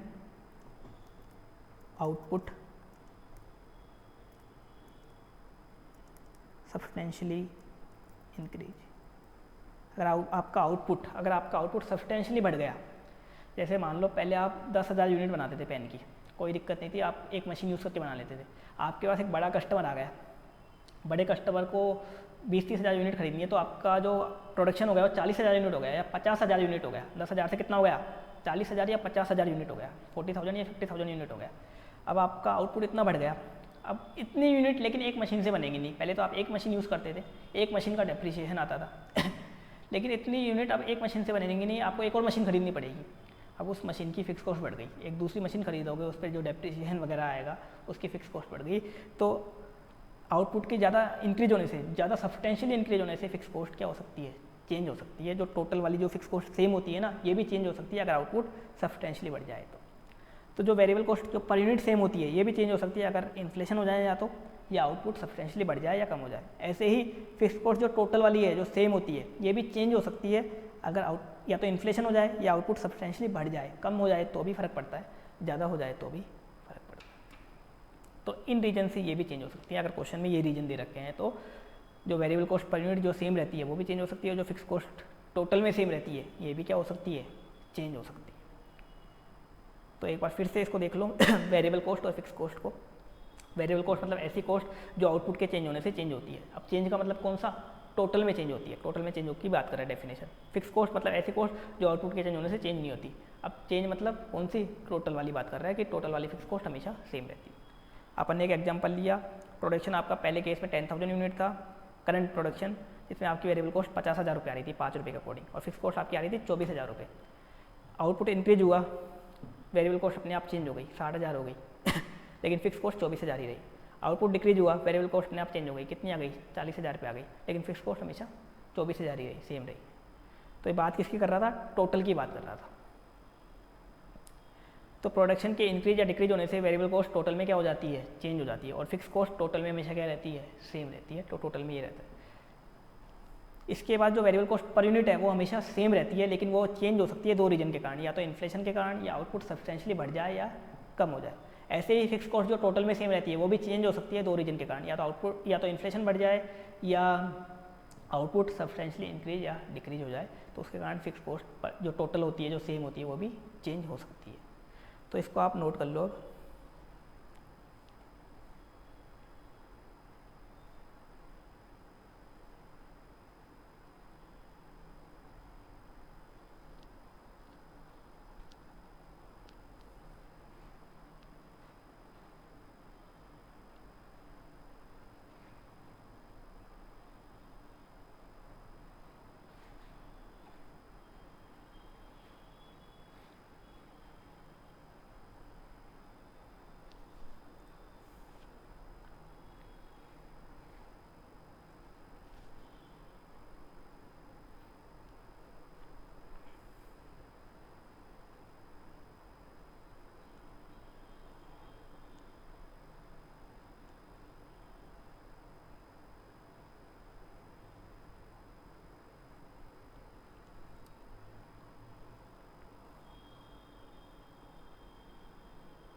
तो अपन ने देख लिया वेरिएबल कॉस्ट टोटल में हमेशा चेंज होती रहती है अगर आउटपुट चेंज होता है तो, लेकिन पर यूनिट हमेशा सेम होती है। फिक्स कॉस्ट टोटल में हमेशा सेम होती है, चाहे आउटपुट कैसे भी चेंज होता रहे, लेकिन पर यूनिट चेंज होती रहती है। ये अपन ने देख लिया। अब अपन इसमें आगे देखते हैं, ये एक बार आप और उतार लो, फिर अपन आगे देखते हैं इसमें।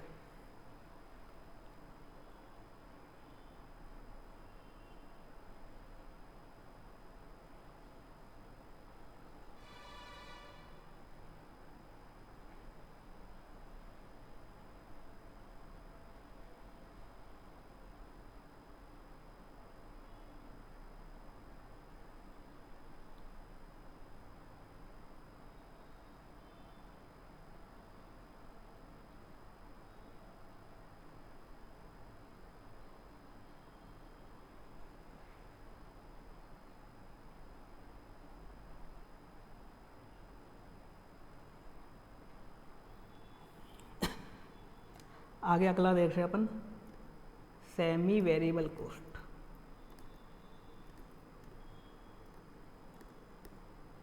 अगला टॉपिक देख रहे हैं अपन बेसिक में सेमी वेरिएबल कॉस्ट। अब ये क्या होती है? वेरिएबल कॉस्ट देख लिया, फिक्स कॉस्ट देख लिया, अब ये आता है सेमी वेरिएबल कॉस्ट। अब ये क्या होता है सेमी वेरिएबल कॉस्ट?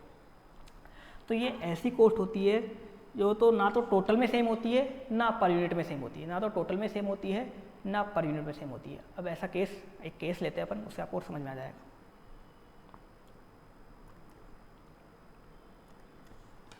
मान लो इलेक्ट्रिसिटी का खर्चा है,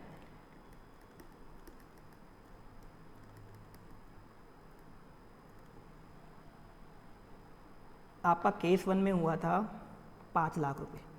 कितना हुआ था? 5 लाख। और केस 2 में हुआ आपका 6 लाख रुपए। इलेक्ट्रिसिटी का खर्चा हुआ केस 1 में 5 लाख का और केस 2 में 6 लाख का। इसके अलावा इसमें दे रखा है units,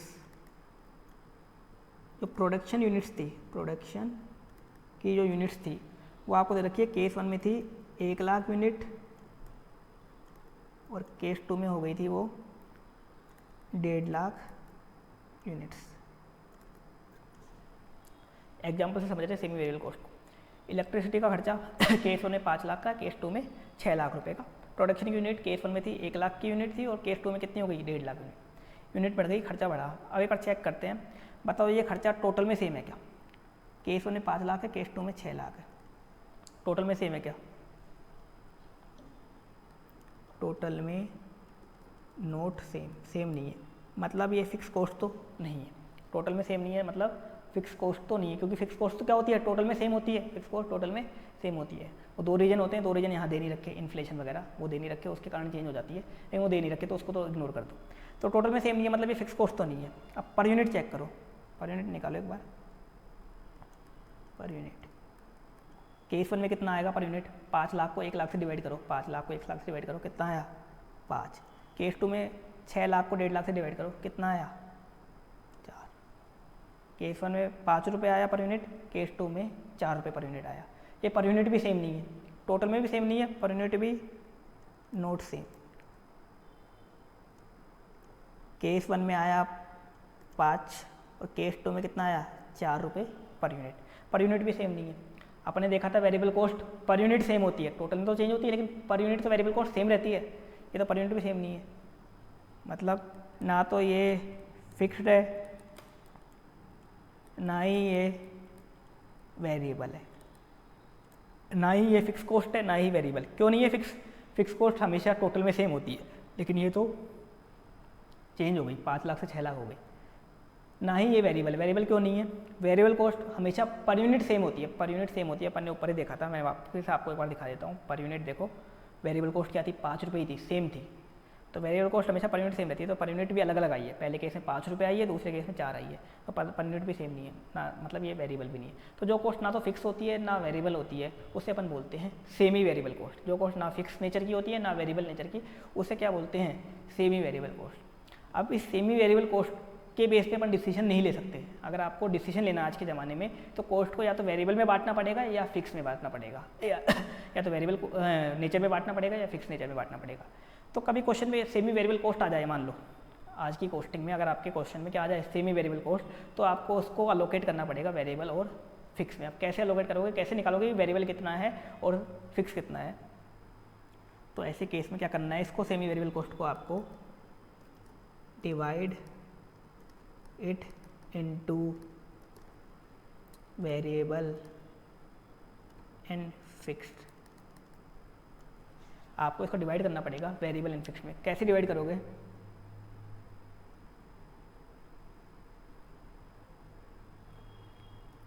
conversion of semi variable cost into variable and fix. अब इसको आप कन्वर्जन या डिवीजन, इसका डिवीजन करोगे, जो कन्वर्जन करोगे या डिवीजन करोगे वेरिएबल कॉस्ट में और फिक्स कॉस्ट में, वो कैसे करोगे, तो उसका एक फॉर्मूला होता है। अब फॉर्मूला क्या होता है, वो फॉर्मूला अपन देख लेते हैं एक बार।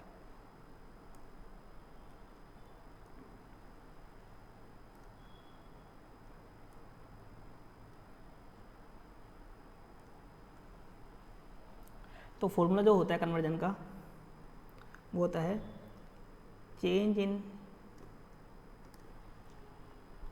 Expenses, change in expenses upon change in units. Formula क्या होता है, change in expenses upon change in units. अब जैसे ऊपर वाला एग्जांपल था अपना, ऊपर वाला एग्जांपल अपन ऊपर आते हैं एक बार। इस एग्जांपल में था एक्सपेंस केस 1 में 5 लाख के थे, केस 2 में 6 लाख के हो गए थे। केस 1 में यूनिट्स थी 1 लाख की, जो केस 2 में बढ़ के कितनी हो गई थी, 1.5 लाख की। अब ये सेमी वेरिएबल कॉस्ट थी, क्योंकि या तो ये टोटल में भी सेम नहीं थी और पर यूनिट भी सेम नहीं थी। अब इसको अपन कन्वर्ट करते हैं वेरिएबल और फिक्स में। कैसे कन्वर्ट करेंगे, फॉर्मूला यूज़ करेंगे change in expenses upon change in unit.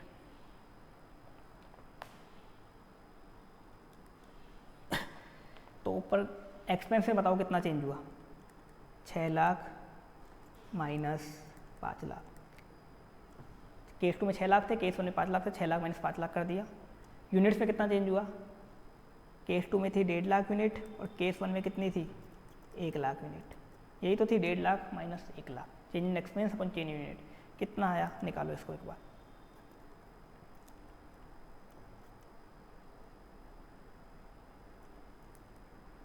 ऊपर का तो 1 लाख आ गया, नीचे का 50,000 आ गया, तो मतलब कितना आ गया ये, ₹2 पर यूनिट। अब ये 2 रुपये पर यूनिट जो आया, यही क्या है, इस सेमी वेरिएबल में वेरिएबल कॉस्ट। इस सेमी वेरिएबल पोर्शन में वेरिएबल कॉस्ट कितनी है, 2 रुपये पर यूनिट। कितनी है, 2 रुपये पर यूनिट।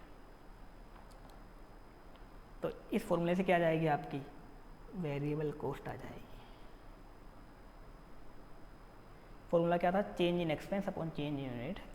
एक्सपेंस 6 लाख था केस में, केस 2 में, और केस 1 में 5 लाख था, तो उसका डिफरेंस निकाल लिया। चेंज इन यूनिट केस 2 में 1.5 लाख था, केस 1 में था 1 लाख, उसका डिफरेंस निकाल लिया। इससे क्या आ गई, आपकी वेरिएबल कॉस्ट आ गई 2 रुपये पर यूनिट। तो उस जो सेमी वेरिएबल पोर्शन था उसमें वेरिएबल कॉस्ट कितनी है, 2 रुपये पर यूनिट है। अब आप आराम से फिक्स कॉस्ट निकाल सकते हो। अब फिक्स कॉस्ट कैसे निकालोगे, equals to total semi variable cost minus variable cost. Total जो सेमी वेरिएबल कॉस्ट दे रखी है ऊपर, उसमें से क्या लेस कर दो, वेरिएबल कॉस्ट लेस कर दो, अपने आप ही आपकी क्या आ जाएगी, फिक्स कॉस्ट आ जाएगी। टोटल सेमी वेरिएबल कॉस्ट में से क्या लेस कर दो, वेरिएबल कॉस्ट लेस कर दो, आप क्या आ जाएगी, फिक्स कॉस्ट। अब निकालते हैं अपन ऊपर वाले एग्जाम्पल की fix cost. Total semi variable cost आपको दे रखी है, केस 1 में 5 लाख दे रखी है, केस 2 में 6 लाख। बताओ कौन सा ले, आपका जो मन करे वो वाला केस ले लो, केस 1 ले लो या केस 2 ले लो। अपन दोनों से करते हैं, पहले केस 1 लेते हैं अपन। मैं आपको दोनों केस से करवा के दिखा देता हूँ। Case 1 total semi variable cost कितनी है, 5 लाख है। अब केस 1 की वेरिएबल कॉस्ट कितनी है, 2 रुपये पर यूनिट है, और यूनिट कितनी थी केस 1 में, 1 लाख यूनिट थी। तो केस 1 में 2 रुपये इंटू 1 लाख यूनिट। केस 1 में 1 लाख यूनिट थी ना, 1 लाख यूनिट इंटू 2 कितना आ गया, 5 लाख माइनस 2 लाख, मतलब फिक्स कॉस्ट कितनी आ गई, 3 लाख रुपए आ गई। टोटल सेमी वेरिएबल से अपने वेरिएबल कॉस्ट लेस कर दी 1 लाख यूनिट की 2 रुपये के अकॉर्डिंग, तो क्या आ गई, फिक्स कॉस्ट। केस 2 लेके कर लो, सेम आंसर आएगा। केस 2 में कितनी कॉस्ट थी, 6 लाख कॉस्ट थी। टोटल सेमी वेरिएबल कॉस्ट कितनी थी केस 2 में, 6 लाख थी, 6 लैक्स थी, 6 लाख माइनस क्या कर दो, वेरिएबल कॉस्ट लेस कर दो। वेरिएबल कॉस्ट आप निकाल ही चुके, जो पर यूनिट सेम रहती है 2 रुपीज़। यूनिट कितनी थी केस 2 में, ऊपर आ जाइए, यूनिट देख लेते हैं अपन कितनी थी। यूनिट थी 1.5 लाख यूनिट, आ जाओ नीचे, 1.5 लाख यूनिट अपन ले लेते हैं। 6 lakh minus 2 into 1.5 lakh, 2 into 1.5 lakh करोगे 3 लाख लेस कर दोगे, 6 लाख माइनस 3 लाख करोगे तो कितना आ जाएगा, वही 3 लाख आ जाएगा। कोई सा भी केस लेके कर लो सेम ही आएगा, ऐसा नहीं कि अलग आएगा। चाहे पहला केस लेके करो चाहे दूसरा केस लेके करो सेम ही आएगा, लेकिन जो केस लो यूनिट उसी की लेना बस। अगर आपको फिक्स कॉस्ट निकालनी है सेमी वेरिएबल में से तो जो केस लो ना यूनिट उसी की लेना। जैसे अपन ने केस 1 लिया, केस 1 लिया तो केस 1 की यूनिट ली, केस 2 लिया तो आपको केस 2 की यूनिट लेनी है वेरिएबल कॉस्ट से इनटू करने के लिए बस। बाकी आप किसी भी केस से निकाल दो, आपकी फिक्स कॉस्ट अपने आप आ जाएगी। तो किसी क्वेश्चन में अगर आपको सेमी वेरिएबल कॉस्ट दे रखी हो, अब सेमी वेरिएबल या तो लिख के दे रखा होगा, लिख के नहीं दे रखा तो आप आइडेंटिफाई कैसे करोगे ऐसी कॉस्ट जो या तो टोटल में भी सेम नहीं है, जो टोटल में भी सेम नहीं है और पर यूनिट में भी सेम नहीं है। ऐसी कॉस्ट जो टोटल में भी सेम नहीं है और पर यूनिट में भी सेम नहीं है, वो क्या होती है, semi variable cost. Semi variable cost को आपको क्या करना पड़ता है, डिवाइड करना पड़ता है किसमें, वेरिएबल और फिक्स में। क्या करना पड़ता है, सेमी वेरिएबल को आपको डिवाइड करना पड़ता है वेरिएबल और फिक्स में। अगर आपको डिसीजन मेकिंग करनी है तो किसमें डिवाइड करना पड़ता है, आपको वेरिएबल और फिक्स में आपको डिवाइड करना होता है। अब डिवाइड कैसे करते हो, वेरिएबल कॉस्ट निकालनी है अगर आपको सेमी वेरिएबल से तो आपको फॉर्मूला लगाना पड़ता है। फॉर्मूला क्या होता है, change in expense upon change in unit. जैसे अपन ने यहाँ लगाया change in expense upon change in unit, आपकी वेरिएबल कॉस्ट आ गई इस एग्जाम्पल में 2 रुपये पर यूनिट। फिक्स कॉस्ट कैसे निकालते हो, टोटल सेमी वेरिएबल में से वेरिएबल वाला पोर्शन लेस कर दो, टोटल सेमी वेरिएबल में से क्या लेस कर दो, वेरिएबल वाला पोर्शन लेस कर दो, आपकी आ जाएगी फिक्स कॉस्ट। कोई सा भी केस लेके आप लेस कर सकते हो, ये भी अपन ने करके देख लिया। तो एक बार इसको उतार लो आप सेमी वेरिएबल कॉस्ट को।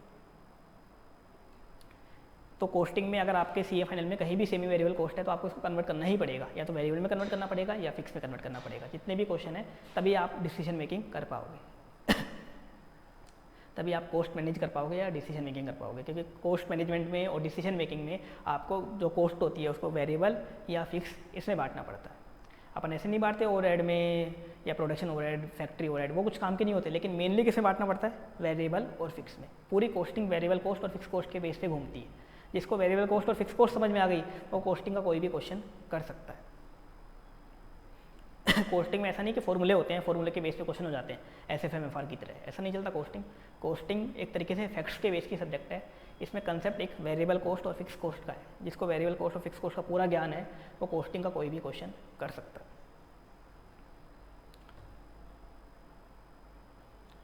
तो ये उतार लो। इसके बाद अपन एक सबसे इंपॉर्टेंट टॉपिक देखेंगे, फिक्स कॉस्ट की कैलकुलेशन का। फिक्स कॉस्ट पर यूनिट या टोटल में कैसे निकाली जाती है उसकी कैलकुलेशन का बहुत इंपॉर्टेंट टॉपिक है।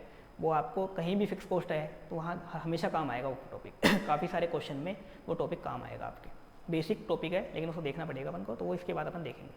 तो एक बार आप ये सेमी वेरिएबल कॉस्ट कॉपी कर लो।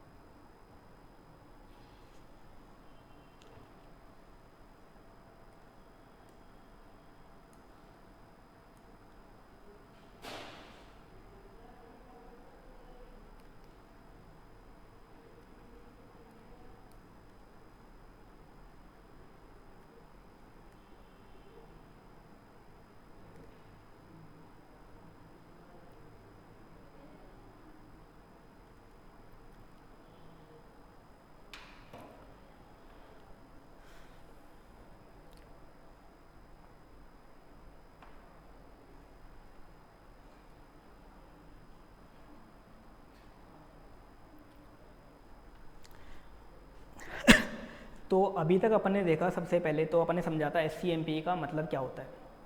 तो उसके लिए अपन ने देखा 3 तरह की अकाउंटिंग होती है। एक होती है फाइनेंशियल अकाउंटिंग, एक होती है अपनी कॉस्ट अकाउंटिंग और एक होती है मैनेजमेंट अकाउंटिंग। फाइनेंशियल अकाउंटिंग जिसमें आप बैलेंस शीट और P&L बनाते हो, काम क्या आती है वो, एक तो वो काम आती है कंप्लाइंस के काम आती है, दूसरा शेयर होल्डर या इन्वेस्टर को खुश करने के काम आती है और बिजनेसमैन के बिल्कुल काम नहीं आती। दूसरा होता है कॉस्ट अकाउंटिंग, वो आती है कॉस्ट निकालने के काम या बजट बना के एक्चुअल से कंपेयर किया, वेरिएंस निकाला, उस वेरिएंस को कंट्रोल करने के काम, कॉस्ट कंट्रोल टेक्निक के काम आती है, कॉस्ट कंट्रोल टेक्निक लगाने के काम आती है।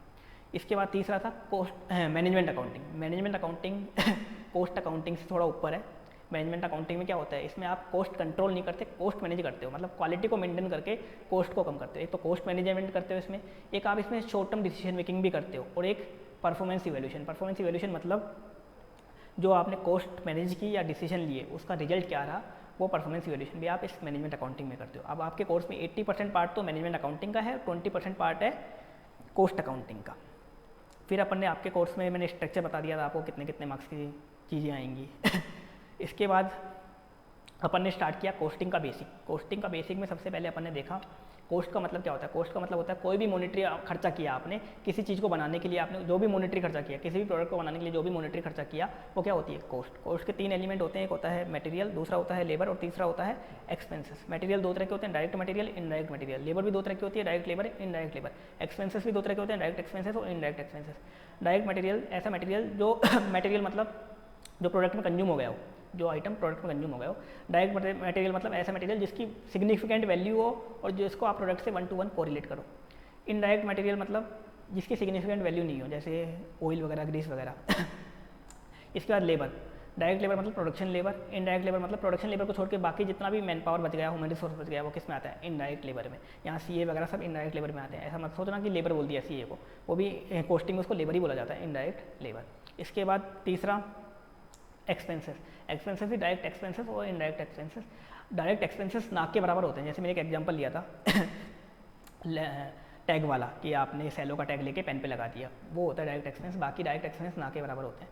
और इसके अलावा जो भी खर्चे बच गए वो सारे के सारे क्या होते हैं, इनडायरेक्ट एक्सपेंस। जैसे फैक्ट्री का रेंट हो गया, इलेक्ट्रिसिटी हो गई, और भी जो स्टेशनरी वगैरह के खर्चे हुए, ऑडिट वगैरह के खर्चे हुए, सब क्या होते हैं, इनडायरेक्ट एक्सपेंस। अगर आप डायरेक्ट मटेरियल, डायरेक्ट लेबर और डायरेक्ट एक्सपेंस को ऐड कर देते हो, वो बन जाती है प्राइम कॉस्ट। अगर आप इनडायरेक्ट मटेरियल, इनडायरेक्ट लेबर और इनडायरेक्ट एक्सपेंस को ऐड कर देते हो, वो तीनों बन जाते हैं मिलके ओवरहेड। अब जो ओवरहेड होते हैं वो भी 3 तरह के होते हैं। एक तो फैक्ट्री तक के ओवरहेड जिसको अपन बोलते हैं फैक्ट्री वर्क्स, प्रोडक्शन या मैन्युफैक्चरिंग ओवरहेड। दूसरे होते हैं एडमिन ऑफिस के ओवरहेड जिसको अपन बोलते हैं एडमिनिस्ट्रेशन ओवरहेड। और तीसरे होते हैं सेलिंग एंड डिस्ट्रीब्यूशन ओवरहेड जिसको जो सेल्स और डिस्ट्रीब्यूशन से रिलेटेड होते हैं। अब जो प्राइम कॉस्ट होती है मतलब डायरेक्ट मटेरियल, डायरेक्ट लेबर और डायरेक्ट एक्सपेंस, ये हमेशा क्या होती है, वेरिएबल नेचर की, हमेशा वेरिएबल नेचर की होती है। लेकिन जो ओवरहेड होते हैं वो वेरिएबल भी हो सकते हैं, फिक्स्ड भी हो सकते हैं। मोस्टली फिक्स होते हैं लेकिन वो वेरिएबल भी हो सकते हैं और फिक्स भी हो सकते हैं। क्वेश्चन में कुछ नहीं दे रखा और आप पता नहीं कर पा रहे तो आपको अजूम क्या करना होता है, इंस्टीट्यूट क्या अजूम करता है, उनको फिक्स अजूम करता है, जो एकदम सूटेबल अजम्पशन। तो ओवरहेड वेरिएबल भी हो सकते हैं और फिक्स भी हो सकते हैं। इसके बाद अपन ने कॉस्ट शीट देखी थी, एक तरीके से कॉस्टिंग का P&L अकाउंट देखा था। उसमें क्या देखा अपन ने, direct material, direct labour, direct expense add किया, प्राइम कॉस्ट बन गई। प्राइम कॉस्ट में आपने ऐड कर दिया फैक्ट्री ओवरहेड, फैक्ट्री कॉस्ट बन गई। उसके बाद आपने फैक्ट्री कॉस्ट में ऐड कर दिया एडमिन ओवरहेड, तो कॉस्ट ऑफ प्रोडक्शन बन गई। कॉस्ट ऑफ प्रोडक्शन में आपने ऐड कर दिया सेल्स एंड डिस्ट्रीब्यूशन ओवरहेड, क्या बन गई आपकी, कॉस्ट ऑफ सेल्स बन गई। कॉस्ट ऑफ सेल्स में से सेल्स लेस कर दी, सेल्स में से कॉस्ट ऑफ सेल्स लेस कर दी, तो क्या आ गया आपका, प्रॉफिट आ गया। तो ये प्रॉफिट अकाउंट्स के प्रॉफिट से मैच नहीं करेगा। हाँ, अकाउंट्स का जो ऑपरेटिंग प्रॉफिट होता है, ऑपरेटिंग प्रॉफिट बिफोर टैक्स, उससे मैच कर जाएगा। क्यों मैच नहीं करेगा, क्योंकि कॉस्टिंग का जो प्रॉफिट होता है उसमें अपन एक तो फाइनेंस कॉस्ट कवर नहीं करते, कंसिडर नहीं करते, दूसरा एक्स्ट्रा ऑर्डिनरी आइटम अपन कंसिडर नहीं करते, और तीसरा टैक्स अपन कंसिडर नहीं करते। ये अपन कंसिडर नहीं करते कॉस्ट शीट में। दूसरा जो स्टॉक की वैल्यू होती है अकाउंट्स में तो होती है फैक्ट्री कॉस्ट पे, और जो कॉस्टिंग होती है उसमें होती है वो कॉस्ट ऑफ प्रोडक्शन में। कॉस्टिंग में अपन एडमिन के खर्चे भी कंसिडर कर लेते हैं कॉस्ट निकालने के लिए, स्टॉक की वैल्यूएशन निकालने के लिए अपन एडमिन के खर्चे भी स्टॉक में ऐड कर देते हैं, स्टॉक की वैल्यूएशन में ऐड कर देते हैं। ये पुरानी कॉस्टिंग की बात कर रहा हूँ मैं, कॉस्ट शीट पुरानी कॉस्टिंग का पार्ट होती है। तो ये डिफरेंस होता है। कॉस्ट शीट क्या होती है, प्रोडक्ट वाइज बनती है। कॉस्ट शीट क्या होती है, प्रोडक्ट वाइज अपन बनाते हैं। ये था, अपन ने डिस्कस किया इसका। इसके बाद अपन ने देखा वेरिएबल कॉस्ट और सेमी वेरिएबल कॉस्ट। जो सब वेरिएबल कॉस्ट और फिक्स कॉस्ट और सेमी वेरिएबल कॉस्ट, इनका डिस्कशन किया। जो सबसे इंपॉर्टेंट थी variable cost, fix cost. Variable cost ऐसी कॉस्ट जो आउटपुट के चेंज होने से चेंज हो जाती है, टोटल में चेंज हो जाती है, पर यूनिट तो सेम होती है, टोटल में चेंज हो जाती है, उसे क्या बोलते हैं, वेरिएबल कॉस्ट। फिक्स कॉस्ट ऐसी कॉस्ट जो आउटपुट के चेंज होने से चेंज नहीं होती, टोटल में चेंज नहीं होती, पर यूनिट तो चेंज होती रहती है वो, लेकिन टोटल में चेंज नहीं होती, उसे क्या बोलते हैं, फिक्स कॉस्ट। अगर आउटपुट बढ़ता है या घटता है उससे वेरिएबल कॉस्ट टोटल में चेंज होती रहती है, पर यूनिट सेम होती है। फिक्स कॉस्ट टोटल में सेम होती है, पर यूनिट में क्या होती है, चेंज होती रहती है। अब जो variable cost per unit same होती है और जो फिक्स कॉस्ट टोटल में सेम होती है, ये भी चेंज हो सकती हैं अगर क्वेश्चन में 2 रीजन दे रखे हो तो। एक तो या तो इन्फ्लेशन हुआ हो, या आउटपुट सब्सटेंशियली बढ़ गया हो, या सब्सटेंशियली कम हो गया हो। सब्सटेंशियली मतलब एक ज़्यादा मात्रा में बढ़ गया हो या ज़्यादा मात्रा में कम हो गया हो, तो ये भी चेंज हो सकती हैं। जो चेंज नहीं होती, जो चीज़ें चेंज नहीं होती वो भी चेंज हो सकती हैं। इसके बाद अपन ने देखा semi variable cost. Semi variable cost मतलब ऐसी कॉस्ट जो ना तो टोटल में सेम होती है ना पर यूनिट में सेम होती है, जो ना तो टोटल में सेम होती है ना पर यूनिट में, मतलब ऐसी कॉस्ट जिसमें ना तो फिक्स कॉस्ट वाले गुण होते ना वेरिएबल कॉस्ट वाले गुण होते हैं, उसे क्या बोलते हैं, सेमी वेरिएबल कॉस्ट। अब सेमी वेरिएबल कॉस्ट के बेस पे आप डिसीजन नहीं ले सकते, उसको आपको कन्वर्ट करना पड़ता है किसमें, फिक्स और वेरिएबल में कन्वर्ट करना पड़ता है, उसमें आपको डिवाइड करना पड़ता है फिक्स कॉस्ट में और वेरिएबल कॉस्ट में। कैसे कन्वर्ट करते हो, तो सेमी वेरिएबल में से अगर आपको वेरिएबल पोर्शन निकालना है तो एक फॉर्मूला लगा देना, change in expense upon change in unit, आपका वेरिएबल पोर्शन आ जाएगा। आपको सेमी वेरिएबल में से फिक्स पोर्शन निकालना है तो क्या करना, टोटल सेमी वेरिएबल में से वेरिएबल वाला लेस कर देना, आपका फिक्स वाला पोर्शन आ जाएगा। तो यहाँ तक अपन ने इसमें देख लिया। अब अपन देखेंगे, जो देखेंगे वो सबसे इंपॉर्टेंट टॉपिक है, एक तरीके से आपको काफ़ी सारे क्वेश्चन में हेल्प करेगा कि फिक्स कॉस्ट की जो कैलकुलेशन होती है, कभी कभी आपको पर यूनिट करनी होती है, कभी कभी आपको टोटल में करनी होती है, कैसे करते हैं, क्या लॉजिक लगाते हैं, वो अपन समझेंगे।